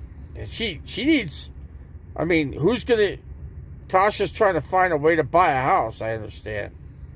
That's what I heard, you know? Trying to buy a house. Thing is, to buy a house right now, it's freaking crazy. The interest rate is 8%. That is a no-bueno, man. Until interest rates can go down, we're in a mess, you know. The housing market is literally dead right now. My mother would never allow that. We would have to get a place. Would you like to live with Tasha? Joni? You think you can live with Tasha? I think Tasha would be difficult to live with, but that's just my opinion. I don't know. The only one thing I don't really like is I don't like cigarettes, you know. So the smell of cigarettes almost makes me puke, you know. I cannot stand the smell of cigarettes. So that would never work for me. But if you don't mind cigarettes, the smell of cigarettes, then I guess it might work. But I don't know. Of course, that'd be entirely your decision, you know, to do that, you know. To get, yeah, you'd have to rent a house. Probably, yeah, that's the only way. See, that's a good way. You find a 4-bedroom house and you get 3 people to rent, you know. So you got to go 3 ways. And a house costs what? About $2,000 a month to rent a house, or $1,500. Now how much is there any cheap housing, Joni, Portwood? Is there any place? I mean, does it snow a lot? You know where you're at? I don't know. So I'm considering if I sell my property, I could have enough money to buy, it's like a $70,000 house. That's something I could afford, you know, where I could just pay cash for it, and be done, and then just pay property taxes. Unless there are no property taxes in that's something to consider. I have to look at if there's any states with no property tax. Because once you pay the cash for the home, then you don't have to keep paying the property tax, you know. But I know they take property taxes out for schools, and that's how the schools get their money, because of the property taxes. And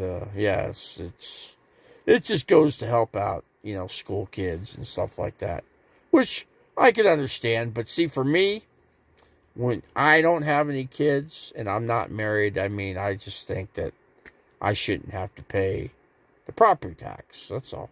I think people that have kids and have a family, I think that's the people that should pay the property taxes. That's just my concept thinking of it, you know. But that's just me. Let's see. So yeah, I mean, but if you think you can live with Tasha, and if you could stand cigarette smoke, then I guess you can get on. Because I don't see Tasha going outside and smoking a cigarette. That seems to me Tasha only wants to smoke inside. So I would never want to go inside her van, because her van would be like, it'd smell like cigarettes, like you can't even believe, you know. So, but Tasha was real vicious with me once and hit me with an object, and then threw their cigarette butt into my face and almost got me in the eye. And the only reason I didn't get in the eye is because I was wearing the glasses, because I was doing a YouTube video, so I always wear reading glasses. So the cigarette butt actually, she was a good shot. She actually hit me right smack, almost dead center in the like she was trying to hit my eye, you know. So, but I didn't think that was nice of her, and to me, I think she wants nothing but harm to me, you know. That's all. That's all, you know. So like I said, I could never be a roommate with Tasha. I know that. So I know that would never work for me, but it could work for you. You know, it could work in your situation. Or, but that, like I said, that's entirely up to you. Now the problem is, Joni, your mom. Once you're out of the place, you know, if you leave, go to another state, for instance.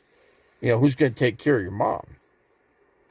How does that work? Because I think your mom needs somebody to cook for your mom, and I think your mom needs you for the cooking and the cleaning and, you know, keeping up the property, cutting the grass, whatever, shoveling snow if you have to. I kind of think that would have to be a job that you would have to take on. You know, or can you get away from it? I don't know.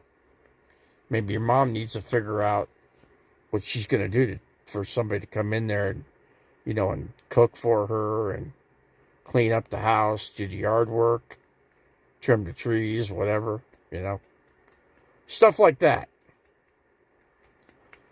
So like I said, entirely up to you, but that's something you're thinking about, you know.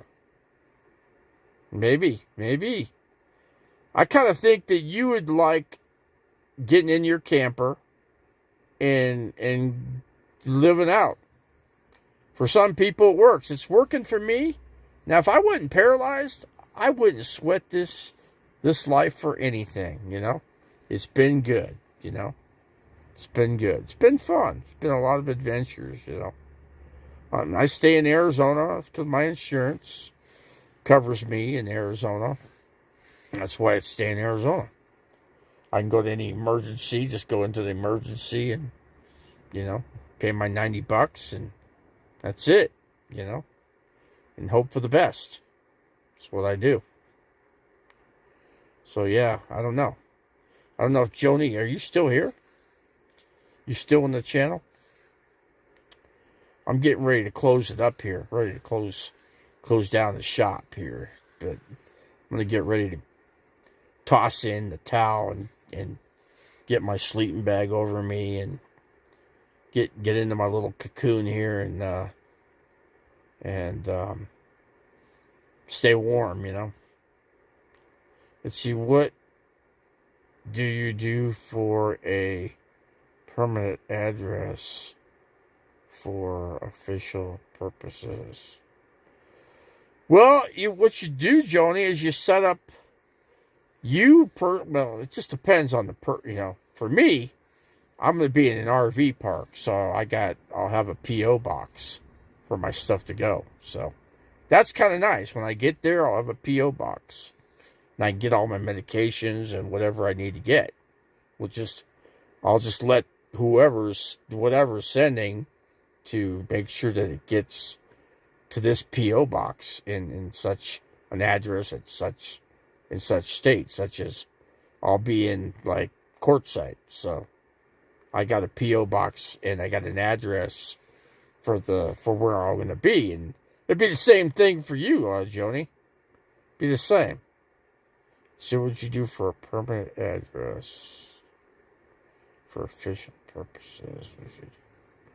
Permanent address. See, now you have a permanent address where you're at right now. But what you're trying to say is when you become mobile, how would you do it, right? Well, wherever you end up, you gotta set up some mail, you know? That's all you have to do.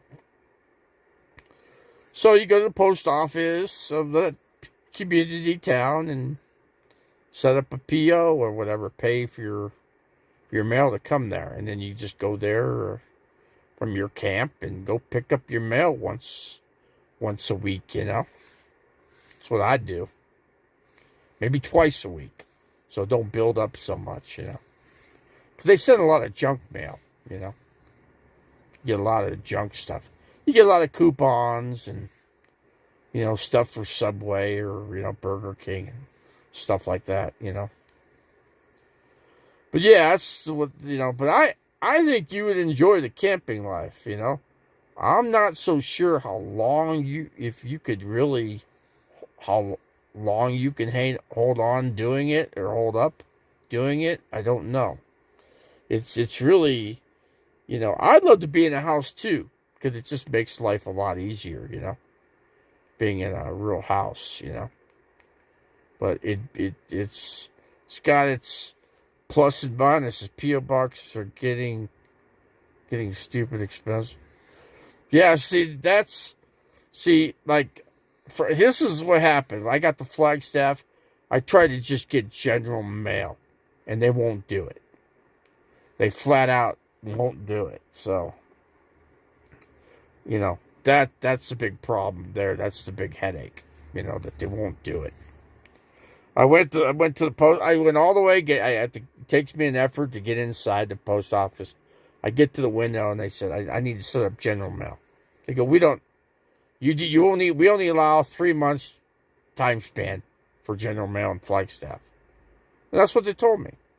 So they said, you need to set up a P.O. box. And it's like $90 for 3 months. Yeah, $90, 3 months. I'm like, freaking crazy. It's like you said, Straight Jack. It's freaking idiotic, stupid, you know. And I just like, what? You kidding me? Well, here's an idea, but it didn't work out so well. The UPS store, I thought I could, you know, get mail there, but I can't because they don't want any paper mail going in there. But you could get boxes to come in at the UPS store, you know. So if you had somebody, if you could have, well, you just can't do it. It's too impossible.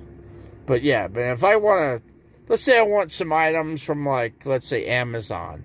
I can just have it go straight to USP or the UPS store, you know, wherever I'm at. But I don't believe Quartzsite has one. So in Quartzsite it could be.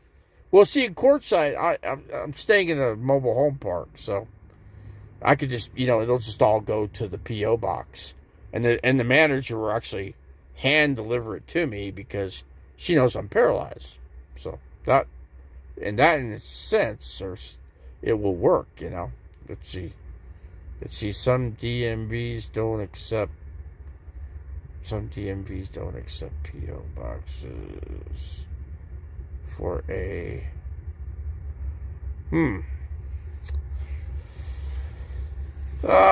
some P.O. boxes don't. Let's see, P.O. boxes for a don't accept P.O. boxes for a yeah, I don't know. I don't know. That situation, I'm not sure. So, but yeah, I'm just saying, I'll be in Quartzsite, so they're accustomed to people like me, you know. There's a lot of people like me, or somewhat like me, you know, that are there, you know. And they have to get a P.O. box. They got to do something because they have to get their mail somehow. And some of these people get stuff to do videos on, like their solar generators, and that's what gets me. So all these people get free $3,000, a free $3,000 e-bike, you know. And here's a guy like me, can't get any of that kind of crap, you know. That's the part that bothers me about some of these YouTubers. They get everything for free. You know, I'm like, where do they put all this stuff? They get like, you know, 5-6 e-bikes, you know. What do they do with them?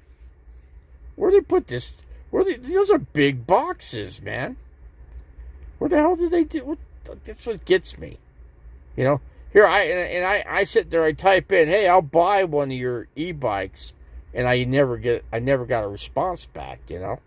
Here I go, okay, or I go do a review on a tricycle. That's something I could use. Electric tricycle, then I could get around. I could ride into the Quartzsite town. I'm just minutes away from the RV park. Minutes away. So that would be really useful. But who on earth is gonna sell me an e-bike? A tricycle e-bike, I should say. Yeah, I guess I could buy like a regular tricycle bike, right? And buy a electric front wheel, and then convert the tricycle and regular bicycle into an e-bike, by putting a front tire on it, and that's one way. That's one way I could think of, and then you'd have to put dirt tires, tires for the dirt, on it, and get some heavier duty inner tubes and put some green slime in it, something like that would work, So yeah, Quartzsite. There's RV parks in there. There's 3 or 4, I believe, and then there's even some in Blythe, California too. But Blythe is kind of everything's more expensive in Blythe. That's all. Gas prices are $1 more per gallon. So you got to consider everything, in consideration. What does a Blythe got? It's only got 2 grocery stores. It's got Smart and Final, and it's got Albertsons, and that is it. But there's not that many people that live there. Very, very few people that live in Blythe. So I could probably go there and get an electric scooter, probably at Albertsons, but I don't think there's any at Smart and Final that I can remember. I can call them to find out. I think I will, just to be on the safe side. I'll call and say, hey, do you have electric scooters there for handicapped people to, be able to ride, shop in your store, and whatever, Yeah, like I said, Quartzsite. I'm going to be in a mobile home park, and it's got the PO box, and so yeah, I can get all my stuff there. It's, now if I order from Amazon will will deliver right to your vehicle. I think they will. Or you can make it easy on them and just tell them to put it in the PO box. But I believe that they do deliver right straight to you. They deliver right to your door. So that being the case, I guess it could be, it's hard to get directions to them. Like for me where I'm at, I got to put the address of this place if I want to order food. Like, let's say I want to order from DoorDash, or Grubhub, what's it called? Just write Grubhub, whatever, food, and then have stuff. I use DoorDash just because DoorDash is real easy to edit the address in when you go to another address. And you get the same places. The only difference I like about DoorDash is that I like Raising Cane. So Flagstaff's got Raising Cane here, which I like their chicken. So you get their chicken strips and their sauce, dipping sauce, and a drink, and you get crinkle French fries. I love crinkle French fries. You can't. See, I try to make things as easy on me as possible. That's all. Being what I am, handicapped, paralyzed.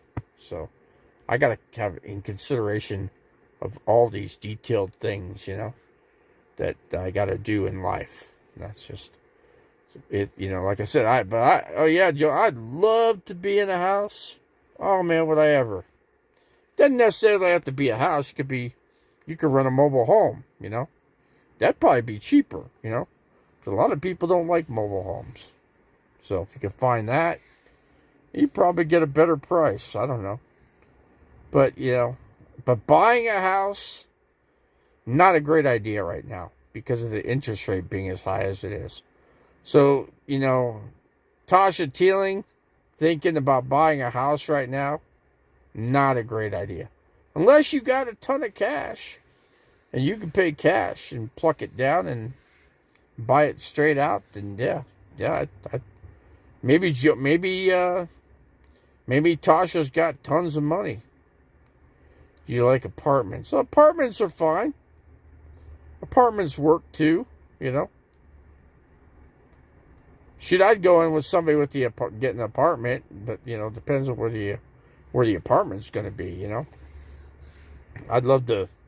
Like I said, I can't be with somebody that's going to smoke cigarettes. Because I'll throw up from the cigarette smell. I seriously cannot take that. I could never do.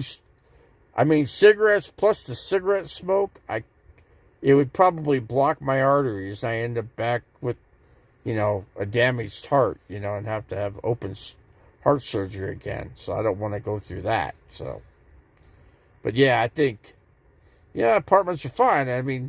I was just thinking, I thought if you wanted to do the camping life, you got how many campers on your property there, Joni?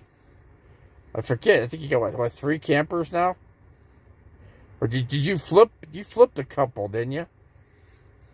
I think you flipped a couple. You're remodeling pretty much and then turning around and selling them. Now, that's not a bad idea, for making money, That's a good little subsidy thing you got there. If that's your overall plan. But like I said, you need the yard, you need the space to be able to, if you want to do that kind of work, But see, I'm down to 1. Oh, 1 for now, huh? So you flipped the other ones, okay. So you made a few bucks then. Yeah, but I think you'd enjoy doing the camping life, So you build a nice campfire at night, get your firewood and get your, get a grate, throw your chicken on there, your burgers, whatever, and you could even throw your French fries on there and cook your French fries on the damn grill too, Get your fire built up, get some coals built up in it, and get a nice shovel that you can make sure you get make sure you keep putting the hot coals back over, make a nice little section that you could have sectioned off, and be cool. Get yourself a camping seat, chair, whatever, and yeah, that'd be pretty cool, Joni. I think you'd like it. I don't know if you'd like it forever, but I think you try it out for a season. I bet. Okay, I think it'd be a good idea to rent, probably something to live in for 6 months, if you could, and then go out for 6 months, In other words, if it's a super cold place, go to Quartzsite, and then for the summer months, go back, rent an apartment or something like that. I think that'd be a great idea too, What do you think, Joni? What do you think? I was just thinking, I'm like I said, I'd love to have a camping partner, somebody that's you get like a couple people in a group, maybe 3 people, and you camp next to one another, I got one person I know. Anyway, I was just trying to tell him if he could, just leave where he's living, move into his car. Put a grate on the back. You got a ball hitch. I got a better idea for him. He should buy a trailer to attach to the ball hitch, and turn the little trailer, and put a camper on pull the camper behind the thing. Get like a little scamp. Put a scamp on there. And there you go. You're all set. You got your camp stove. You got your bed in there. You know, you got a place to live. And you're out of the dreadful house that you've been stuck at for what, 5, 10 years or whatever. And be on the road, man. That guy loves camping. You know, the guy that I'm talking about. But yeah, let's see. I would like to do the camping. Yeah. I think it'd be great, Joni. I think you know, you get your one camper put together and you hit the road. But the only thing I could see restricting you is you got to take care of your mom, right? You still got to take care of your mom, don't you? How would she survive? You know, who would cook for her? Who would clean the yard? Who would take out the trash? Who would shovel the snow if they have to? You know, that's something that you always have to look into and consider. Though don't get me wrong, Kentucky's a beautiful state. There's nice woods and it's green, and I've seen how green it is. And I remember there's a channel, I forget his name. God, what the hell? I'll think of it because he grows your channel for you. Anyway, he's come into my channel here and there, but I gotta start going back into his channel. You know, but because if I wanted to get more, but see, I don't need to get more subscribers. Though it's good, but it's not going to make me any money. You know. Yeah, people think, okay, I get 1,000 subscribers, I'm going to make lots of money on YouTube. It's not true. You only make $10 per 1,000 views. Think about that. Not that many people could even get 1,000 views to make $10. So if you get 500 views, do you make $5? Is it even worth it? You know, I don't know. You got to really. I mean, if you want, I don't mind. I like doing videos. I like doing the live stuff. You know, and I don't mind doing it. You know, I had the energy to do it tonight, so I'll get back. I kind of got out of the groove. I got out of the groove here a little bit. So, but yeah, I got to get back into the groove. Yeah, that's all. I'm down for one. Let's see. I would like to do. Yeah, I think. Yeah. So my question to you, Joni, is, can you get away from your mom? You know, or are you the only one to take care of your mom? Could somebody other than you, is there anybody other than you in the family that can assist your mom, you know, at the house, you know, take care of the house and trash, you know, cook for her, you know, I don't know. Maybe does she have money to order food from Grubhub or DoorDash, you know, she could hire a landscaper, come once a month, you know, and do the yard, you know. Get a neighbor to grate the snow, you know. Figure all that out. You know, see if she can hang by herself, you know. See if she can. Maybe she can if gets a little help from maybe another family member, you know. You can't be just you. It's got to be more than just you, Joni. Maybe I could come back. Let's see, a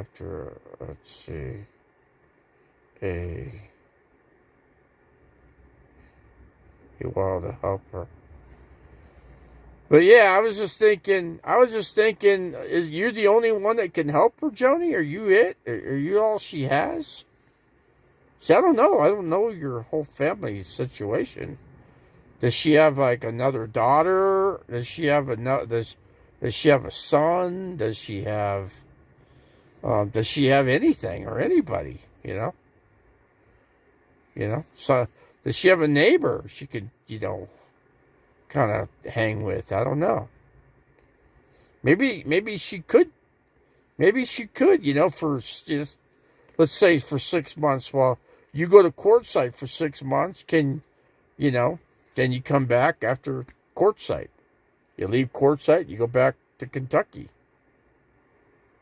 And then you're back at the house, Park your camper and, always be ready to go camping for the next season, So you split it up. I think, that would be the best of both lives. A house for 6 months and camping for 6 months. That'd be great. I wish I had a house I could go to for 6 months and then rotate back out to Quartzsite, I thought about, trying to buy property, in Quartzsite, but it's just too pricey, I thought about Ehrenberg. I thought about Blythe, California, but, the mobile homes are really expensive and they cost double what they used to and can't afford it. Now maybe there's cheaper houses in Kentucky, that I can maybe look into buying. I know Arkansas has got some good prices, and the reason for that is because there's just not as many people per square mile. And so that makes prices less and more reasonable, to buy as long as you have cash. Otherwise you're paying 8% interest, and everybody knows 8% interest is gonna make your house payment really high, more than you'd like to pay, but still be cheaper than rent, It's always, there's always considerations, what you can do, what you can't do, what you can and can't do. Those are the do's and don'ts in anything we do in life, So maybe I could, yeah. But yeah, I'm just, maybe I think that idea would work out great. Camping 6 months and at the house for 6 months, I wish I could, let's just say I could take my RV and I could just live out of my RV on your land, on your property. See, I would love that. That'd be great, Something like that. I wish I could find somebody that I can be able to where I could park the RV, but be inside a house or whatever, or be on the property or whatever, and I just don't know, but if it's real humid in the summer, it might be real difficult, to live in the RV, So I got those things to think. That's why I come to Flagstaff. But right now, Flagstaff is getting to be, for RVs, there's not that many RVs left here anymore. And, Cracker Barrel's really cracking down on people parking there because they're making it a living situation, and Cracker Barrel don't like that. So, but yeah, there's no place to park, and you got to find a place to park, in Flagstaff somewhere, and it's difficult. Believe me, I've had my challenges this year here in Flagstaff, Certainly have more challenges. I hate challenges. I hate places I hate the rules they got. Now the cops, now the cities are cracking down on RVs, You can't, we don't want you, We don't want you here. So that's one of the reasons I've seen some people actually stay in Quartzsite the whole entire summer. And I don't know how they did it. Because I would have died, trying to live in 115, 119, 20 degree heat, and it don't cool down. It gets down to 105 at night, that, oh man, I just can't imagine how bad that would be, I'd freaking be dead in just a couple weeks. I'd find my body just laid out there and rattlesnakes eating me, You gotta look at every little detail thing, But you got the ideal situation, Joni. You've got a house. You got a place to go when you're done with Quartzsite. That's ideal situation. Most people do not have the situation like you. They have to find some other place like where I did, Flagstaff. See, I got wealthy family members, but they don't associate with me. So they wrote me out of their family years ago. So I wish I could get along with them, but unfortunately it doesn't work that way, you know.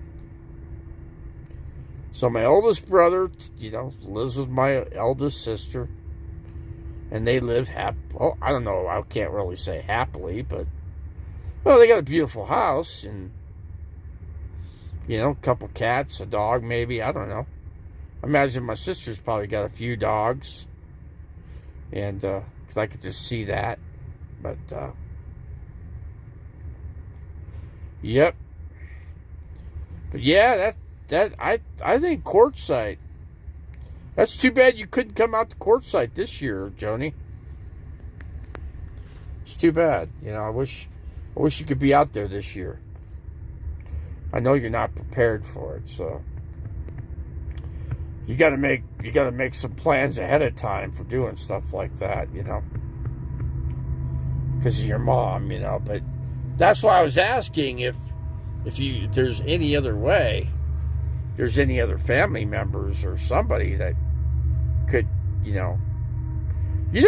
actually there is a way. I think your mother's on Social Security. She could call social services. I'll bet any amount of money she could find. She could get, like, not hospice, but she could get somebody that could come to the house, and check on her, make sure get the mail in the house, take the trash out, roll the trash can to the curb, and, check her blood pressure, make sure that, she's okay, and, and they actually will they got hot meals. What's it called? It's called Meals on Wheels. She can get her hot meal from Meals on Wheels delivered right to her door. And there would be her meal, Or she could, if she was drivable, if she could drive, she could drive to a senior center and meet some people like her and go there and eat, and then come back home if she drove. If she could drive. Maybe they have a way they could pick her up and drop her at a place like that. I don't know. I need to get tires and a couple of things, and then maybe I can. Yeah, well, work on it, yeah? Yeah, work on that stuff. Maybe it's not too late, Check on, call social services, Joni. See if your mom could get, somebody to come check up on her, or get, Meals on Wheels program, and, and get that. Oh, she drives. Oh, there you go. She could drive to a senior center, and they make food there. And she just pay a nominal fee for the meal, $3, $4, whatever it is, and get your meal there.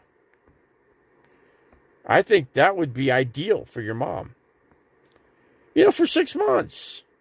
And then you go to Quartzsite. And then enjoy the camping, man.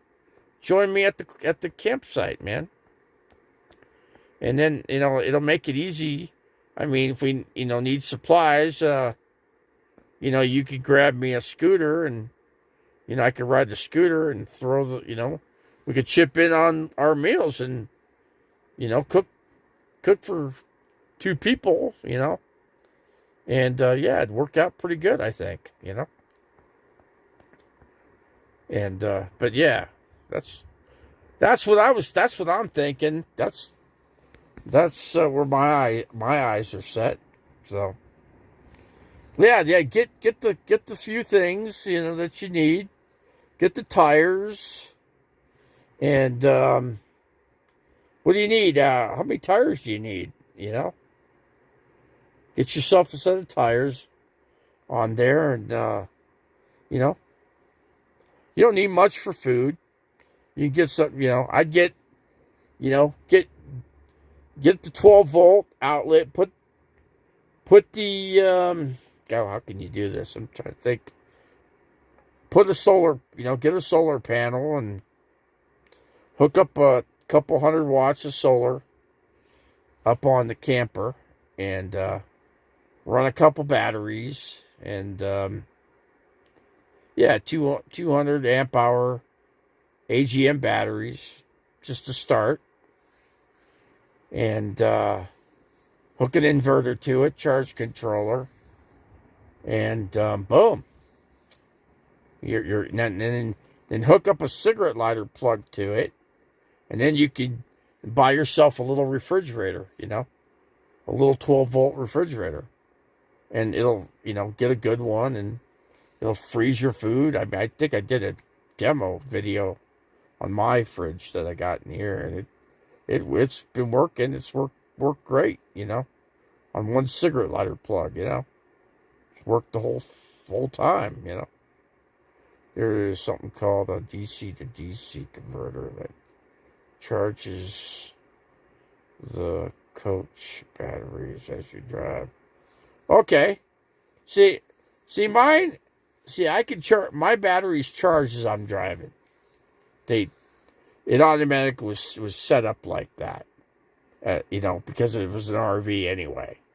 So no matter what, my house batteries charge up as I'm driving. So I've already got that option, you know. So, but yeah, I mean, if that's something you got to do, then, you know, get it set up, you know, do one thing at a time, man.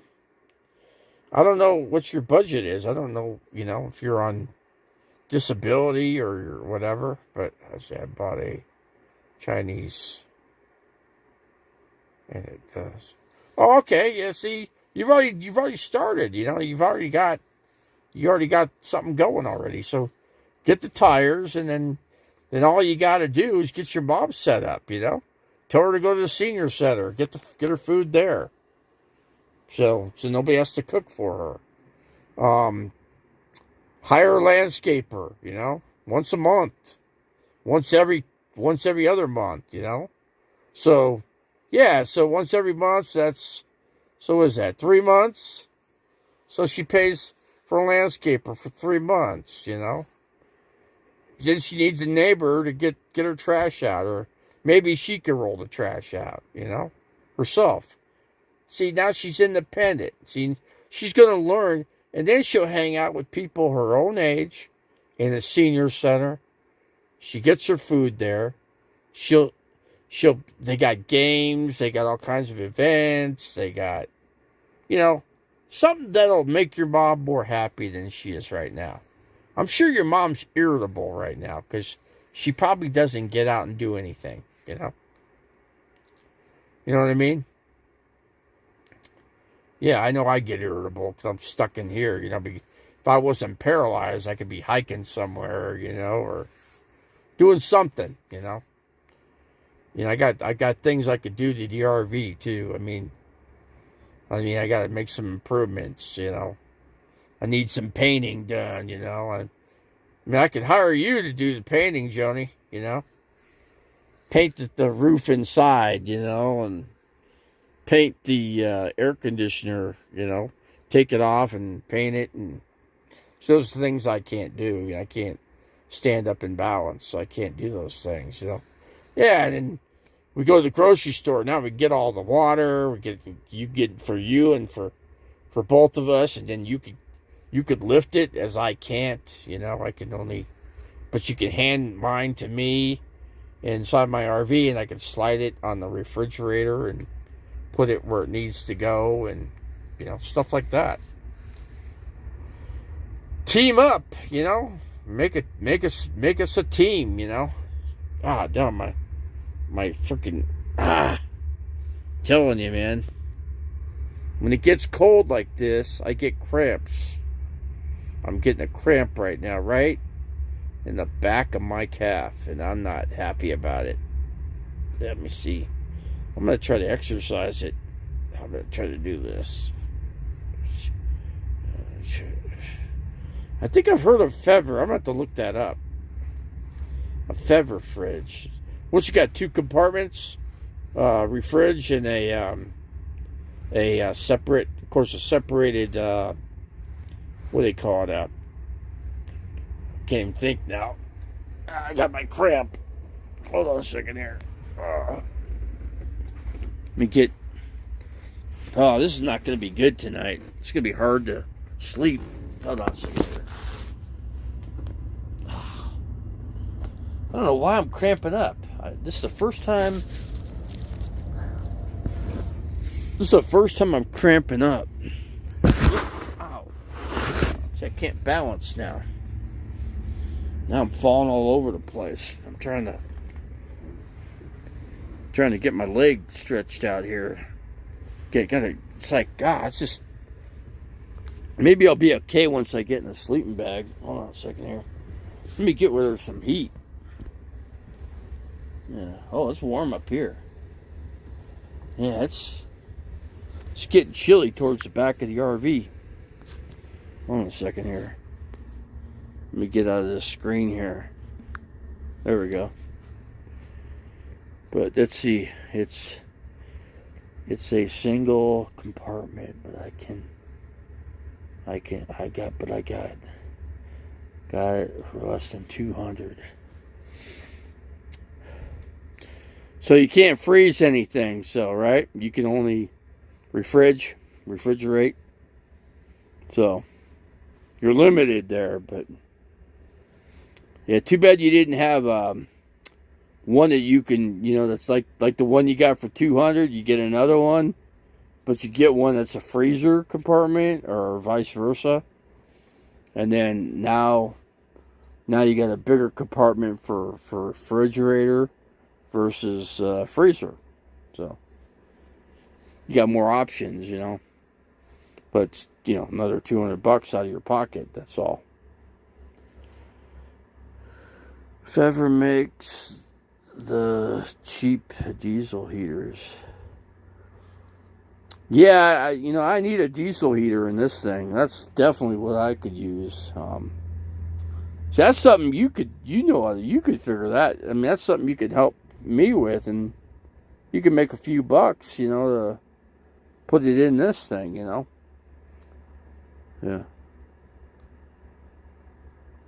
And, put the diesel heater in here, and yeah, I mean, I definitely, quart size probably, it's perfect temperatures right now. I think they're going down to like 48 at night.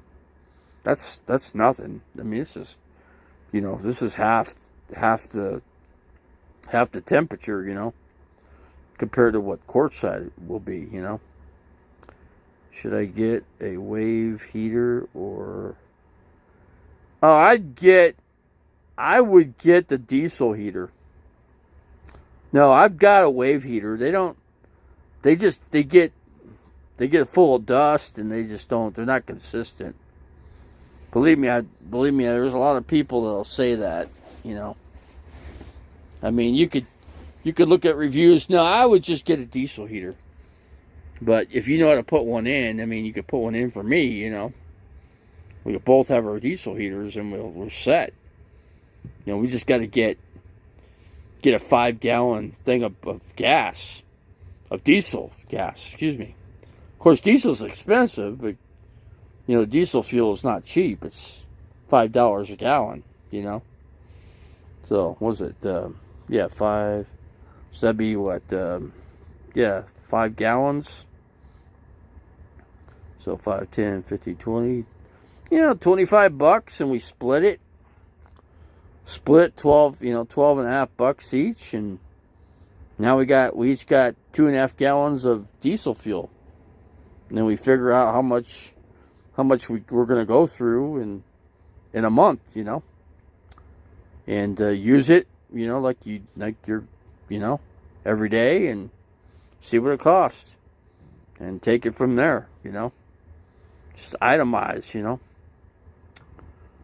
But yeah, just itemize.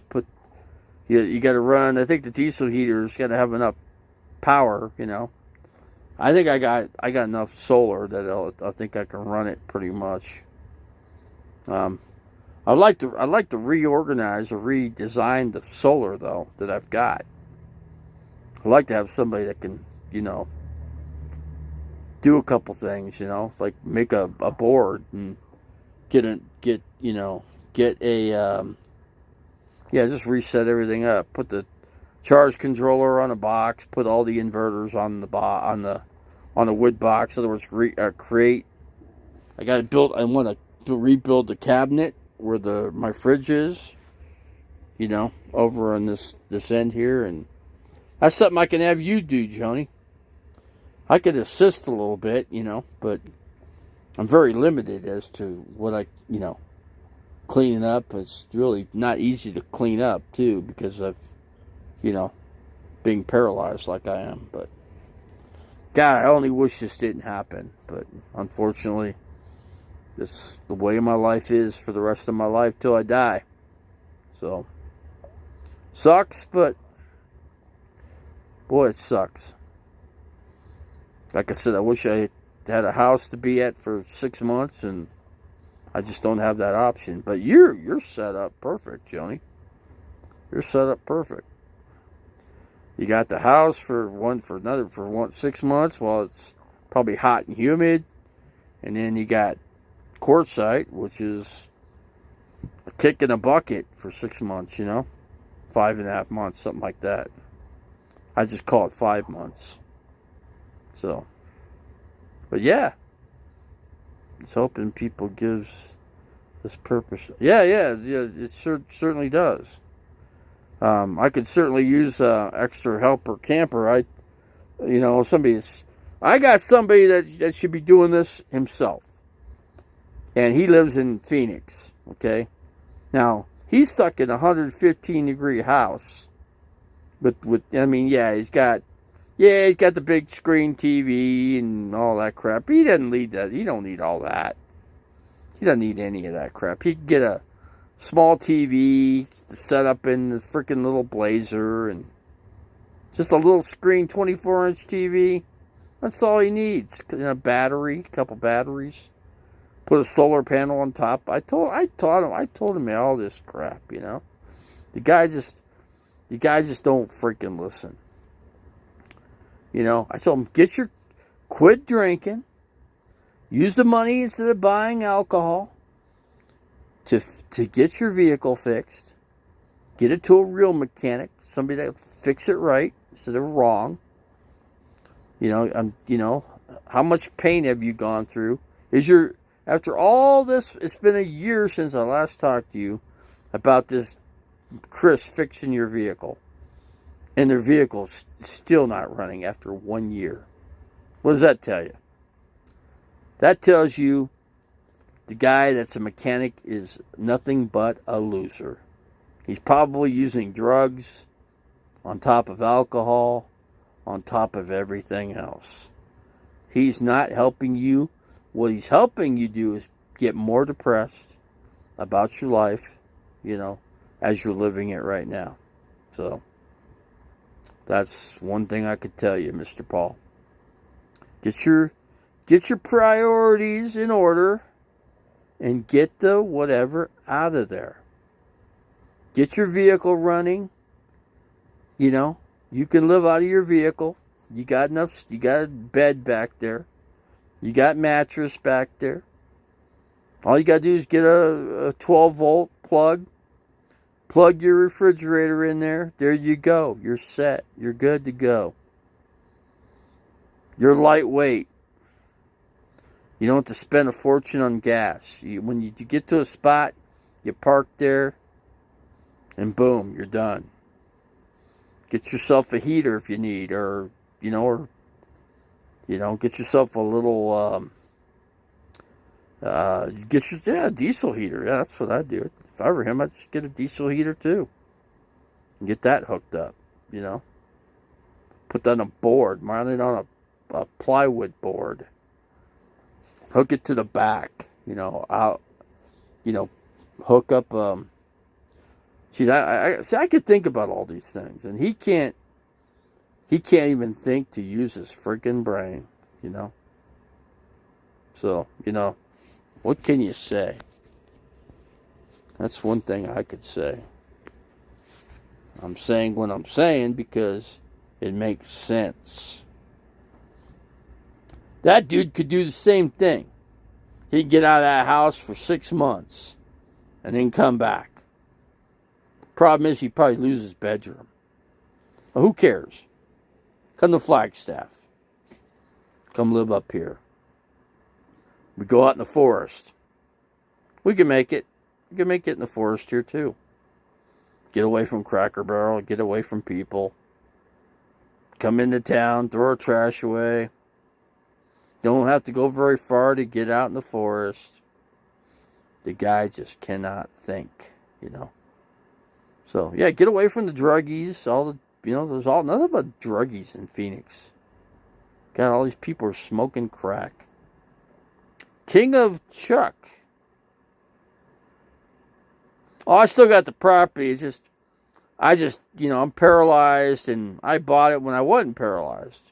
So I can't do the work on the property, you know. I can't get it. I got, you know, there's a few things you got to do.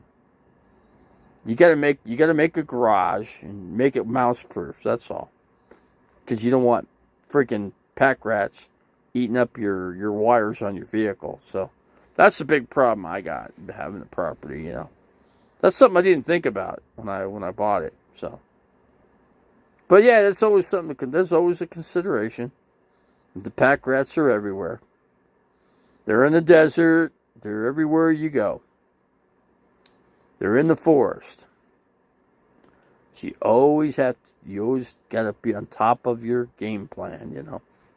How are you going to deal with these little suckers, you know? How do you kill them? Peanut butter and baking soda. That's the best way to kill pack rats or any mouse or rat. They will simply eat. They will eat it. They will love it. They'll love the baking soda with the peanut butter. Yeah. It sucks. Sucks that they'll die. Because, you know the thing about mice and rats? They can't fart. Yeah, they can't fart, and they can't, what's the other thing they can't do? Yeah, I forget. Farting is one thing. So, but if you can't do that, then guess what? You bloat. You blow up like a balloon, and you explode.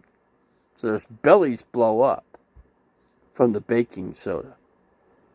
That's what happens when you mix peanut butter. Or, let's see what else you could do. You can make, you could use, what do you make?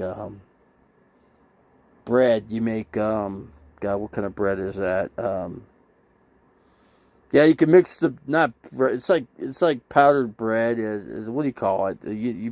King of Chuck, you probably know what it is. Yeah, it's called, God, what the fuck is it called? Can't even think. For the life of me, I can't come up with the name of it. But anyway, it's mixed with honey. So, yeah, you could mix that in with the baking soda. And just put it in a bowl. People's like, well, I got to make a mousetrap. No, you don't. Put it in the bowl. Get a small or a plate. Get a regular plate. And put it in there. Put it on the plate. Take it out. Don't even put it in a bowl. And guess what? They'll eat it. They'll love it. They'll like, wow, this is great food. We got freaking, oh man, this is great. We come here and eat food and we're good. Get our bellies full. Boy, do they ever get their bellies full. They get so full, their freaking stomach blows up. You never have to worry about them again. You know? So, yeah, I watched the guy's video that was using this stuff, and he bought baking soda, and he bought the what do you call it? It's right in my cabinet, but I just don't want to go over and look at it. You know, I just don't want to. I'm sitting comfortable where I'm at. I just don't want to go over there. But But anyway, it's just like another way would be to just take regular cake mix and just mix the baking soda with the cake mix, 50-50, and put it out. I told one guy about it that owns a snake farm, right? His name Tyler Nolan, and I told him, because I got tons of rats on the property. I didn't even know it. Yeah, he did. He didn't even know his freaking whole yard was full of rats. What a surprise, huh? Surprise, surprise. Yeah. I'm surprised his vehicles aren't getting the wires. They're not getting into the vehicles. That's what's surprising to me. Because, yeah, that would be pretty effed up. Who is he talking to? Who am I talking to, Chuck? I'm talking to you. I'm just telling you a story here, that's all. Just a story.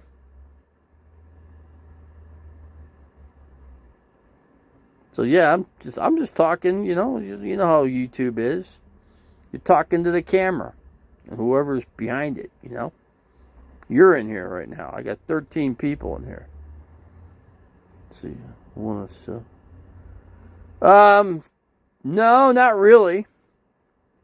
Not really. I really don't want to sell it right now. Not now. I got it. It's up for sale, but I'm just I've got it for a higher price, and because I don't really need to sell it. I'm still up. I'm still up in the air, but the interest rate's so high, but I know the real estate's going to keep going up. It ain't going to go down. Nothing's gone down in price. Yeah, nothing's going down in price. No, I don't need to sell it. See, that's something. See, I got plenty of money in my pocket, so I don't need to sell it. I got money for my food. I got money for all my supplies. I got money for mechanics. I got a mechanic right now working on this thing. Put a new exhaust gasket in. So yeah, done that. What else have I done? Yeah, guys got to do a little welding on my exhaust too, or where my catalytic converter is. He's going to do a little weld up on that to seal that up, since the guy that welded on it did such a shitty job. So we'll do that too. I'm going to get this thing perfect. It's going to be ready for the road. And I'm going to hit the road hopefully Saturday. That's the plan. Plan of action, because it's freaking downright cold here in Flagstaff. Going down to 19 or 20 tonight. And it's going to get colder. It's only going to get colder. It ain't going to warm up. It's going to be, the highs are going to be in the 30s. The lows are going to be in the teens, if not at zero. It'll go down to zero here this winter. For the next couple months, it'll start getting down to zero. So, yeah. So, it's time to get to Quartzsite. But before I do that, I'm going to go where am I going to go? I'm going to Apache Junction land. I'm going to go to Apache Junction land and be there for maybe a week. And then I'll leave there, and then I'll head from there to Quartzsite. I think I'll meet up with another YouTuber, Caravan Carolyn. I think I'll meet her or something. Meet her for lunch. Maybe I'll meet her and her boyfriend Ron, and maybe go grab something to eat somewhere. And I'll tell her where I'm camping. She wants to stop by, she can. I'll do that. So that's something to think about. Yeah, when I get to Quartzsite, I was thinking Joni Portwood, maybe I can, have her come camping too. She only got a couple things she's got to do. Make sure her mom's set up, and hit the road for 6 months, go back home. That's all she's got to do. Take care of her mom, make sure she's got a landscaper that could come every 3 months, every other month for 3 or whatever. Cover the 6 month span. Go drive to the senior center, go get herself a meal, come back home, her belly's full, go to bed, wake up, start a new day, Yeah, start a new day, nice sunshiny day, right? Could write a whole song on that one. So anyway. So King of Chuck, I haven't seen you here in a long time, man. Where have you been? Yeah, where have you been? Yeah, I've been watching, Arizona sports, We're losers here, but hey, we have fun losing, That's a good thing about Arizona. We can party on losing, right? We can do that. See, we don't need to get depressed because we don't make a championship. We should celebrate because we didn't win one, How about that? Something different for a change. We could celebrate for only winning one football game in a season and getting the first round draft pick. We could have a party around that, right? Pizza, drinks, and hey, man, we had a good time, didn't we? But we didn't win a championship. Who cares? Who cares? Let's have another losing season. Celebrate some more. You could celebrate for losing just as you can for winning. Right? That's the way I see it. Why get depressed when you can be happy? Be happy in your depression. How about that? That's the first there. Yeah, you can be happy in your depression. Or you can get something for it. Celebrate that way too. So this is R.V. Davies talking, I make sense. I got Joni, we'll get her lined up and see if I can get my other friend Paul, see if he could ever get his head on straight so he could figure out how to go camping, The guy's sister wants to go camping for a whole freaking year and still hasn't gone once. What does that tell you? The dude's got a bicycle, backpack. Fill up your backpack, put about 6 cans of Chef Boyardee SpaghettiOs in there, and there's your meals, man. 1 can a day. That's it. It's what you eat. Have water. Get Gatorade, whatever. Get powdered drink. Stick it in your backpack. Mix your frickin' drink. Hit the road, Jack. That's all you got to do. Ride your bike. Take your bike camping. Put a tent on it. For God's sake. What is stopping you? What is stopping you? I know what it is. It's your drinking. Stop drinking a gallon of vodka. Not vodka. Stop drinking a gallon of freaking bourbon a day. And you'll be able to do a lot more in your life. That's what I got to say. Paul, I know you watch these videos. So if you hear this, if you listen to this, pay close attention to it and just get off your hind end and get going. Yeah. That's all you got to do. I was in the bathroom. What did you... I was just talking about my friend that can't figure out how to go camping. Well, I know why he can't. Because his car's broken. And what's that got to do? Paul, you can go camping on your freaking bike. You used to live off your bike, for God's sake. He used to have to live off of his freaking bicycle. So, guess what? Just save your money. I can't understand why you can't save money. Well, I can, because you're drinking, a gallon of whiskey a freaking day. That can't be good for you. I mean, can't you see that all your friends are dying around you? You know why they're dying? Why did they die? Well, everybody dies, but you could certainly, you shouldn't die, at 60 years old, right? Or 55, like some of our other friends did.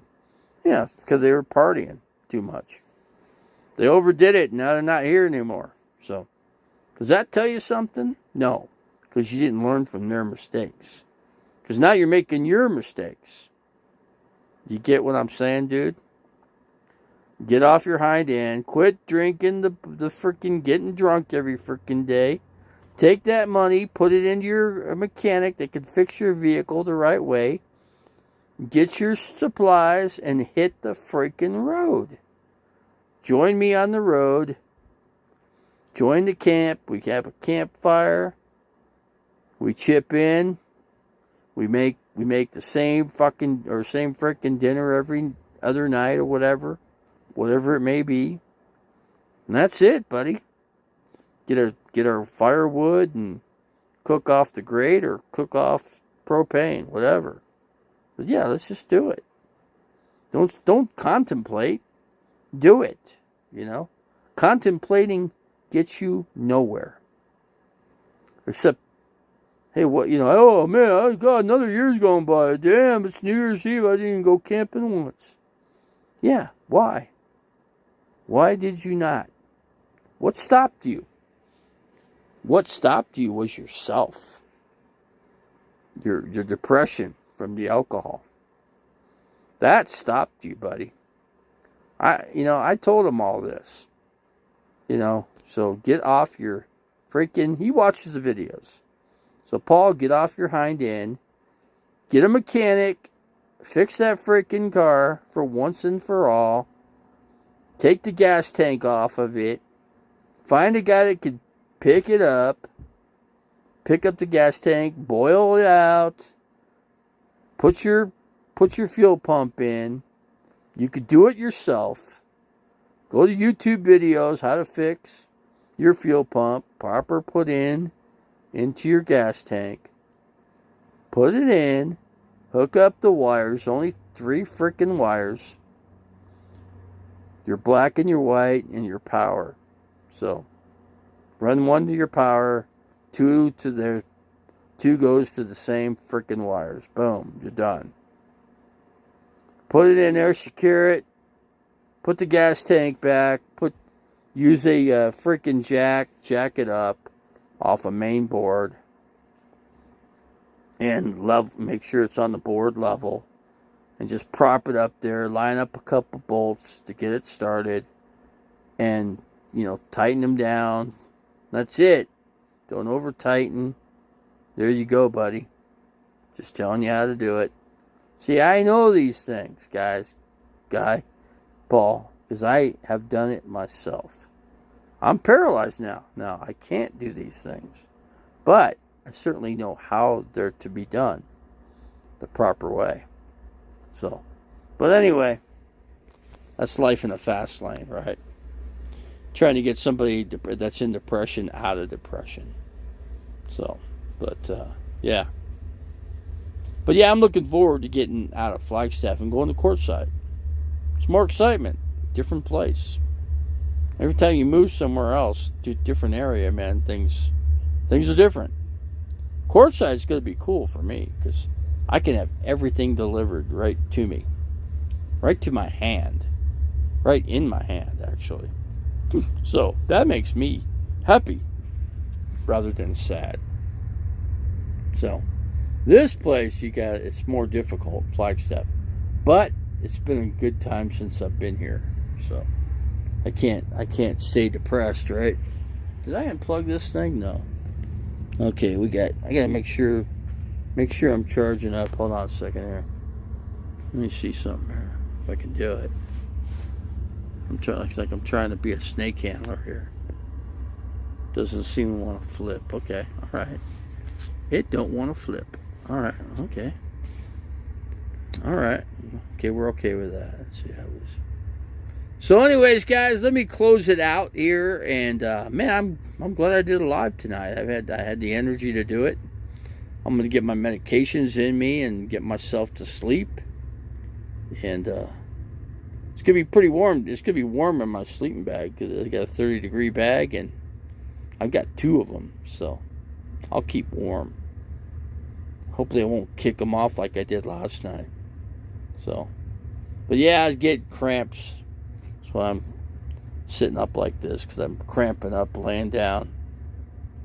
I just hope I don't cramp up tonight. That's all. So, alright, so Joni, if you're still here, yeah, get your mom set up so you can get on the road, man. Because if I just have one person, there'd be two people, two people around the campfire. That sounds like a hit. Sounds like a home run to me. So yeah, let's get it together. Let's team up, Joni. Get your mom set up, get her teamed up, so you can hit the road for 6 months. Yeah, there you go. Get your tires on, and you got your refrigerator. So, yeah, you got something. You got to start at least. You got things started. So that's good. So okay, Joni, we're gonna end in King and Chuck. We're gonna close it out. I'm gonna try to do more videos, more lives, because YouTube cut me off, and I'm not happy about it. They made me invisible. So anyway, I'm gonna create a new channel. New channel with no subscribers, so I'll let you guys know what the channel is when I create it, and we'll go from there. So, all right, guys, we're out of here. It's been good seeing you guys, and we'll catch you on the next Davey video. We're out of here, guys. You guys take care. Have a great day. All right. On the count of 3, we're out. 1001. 1002, 1003. Catch you on the next video, guys. I'll be talking to you, Joni. I'll be hitting you up in your channel. See how you're doing. See if you're making some steps and getting out on the road. Okay, we're out.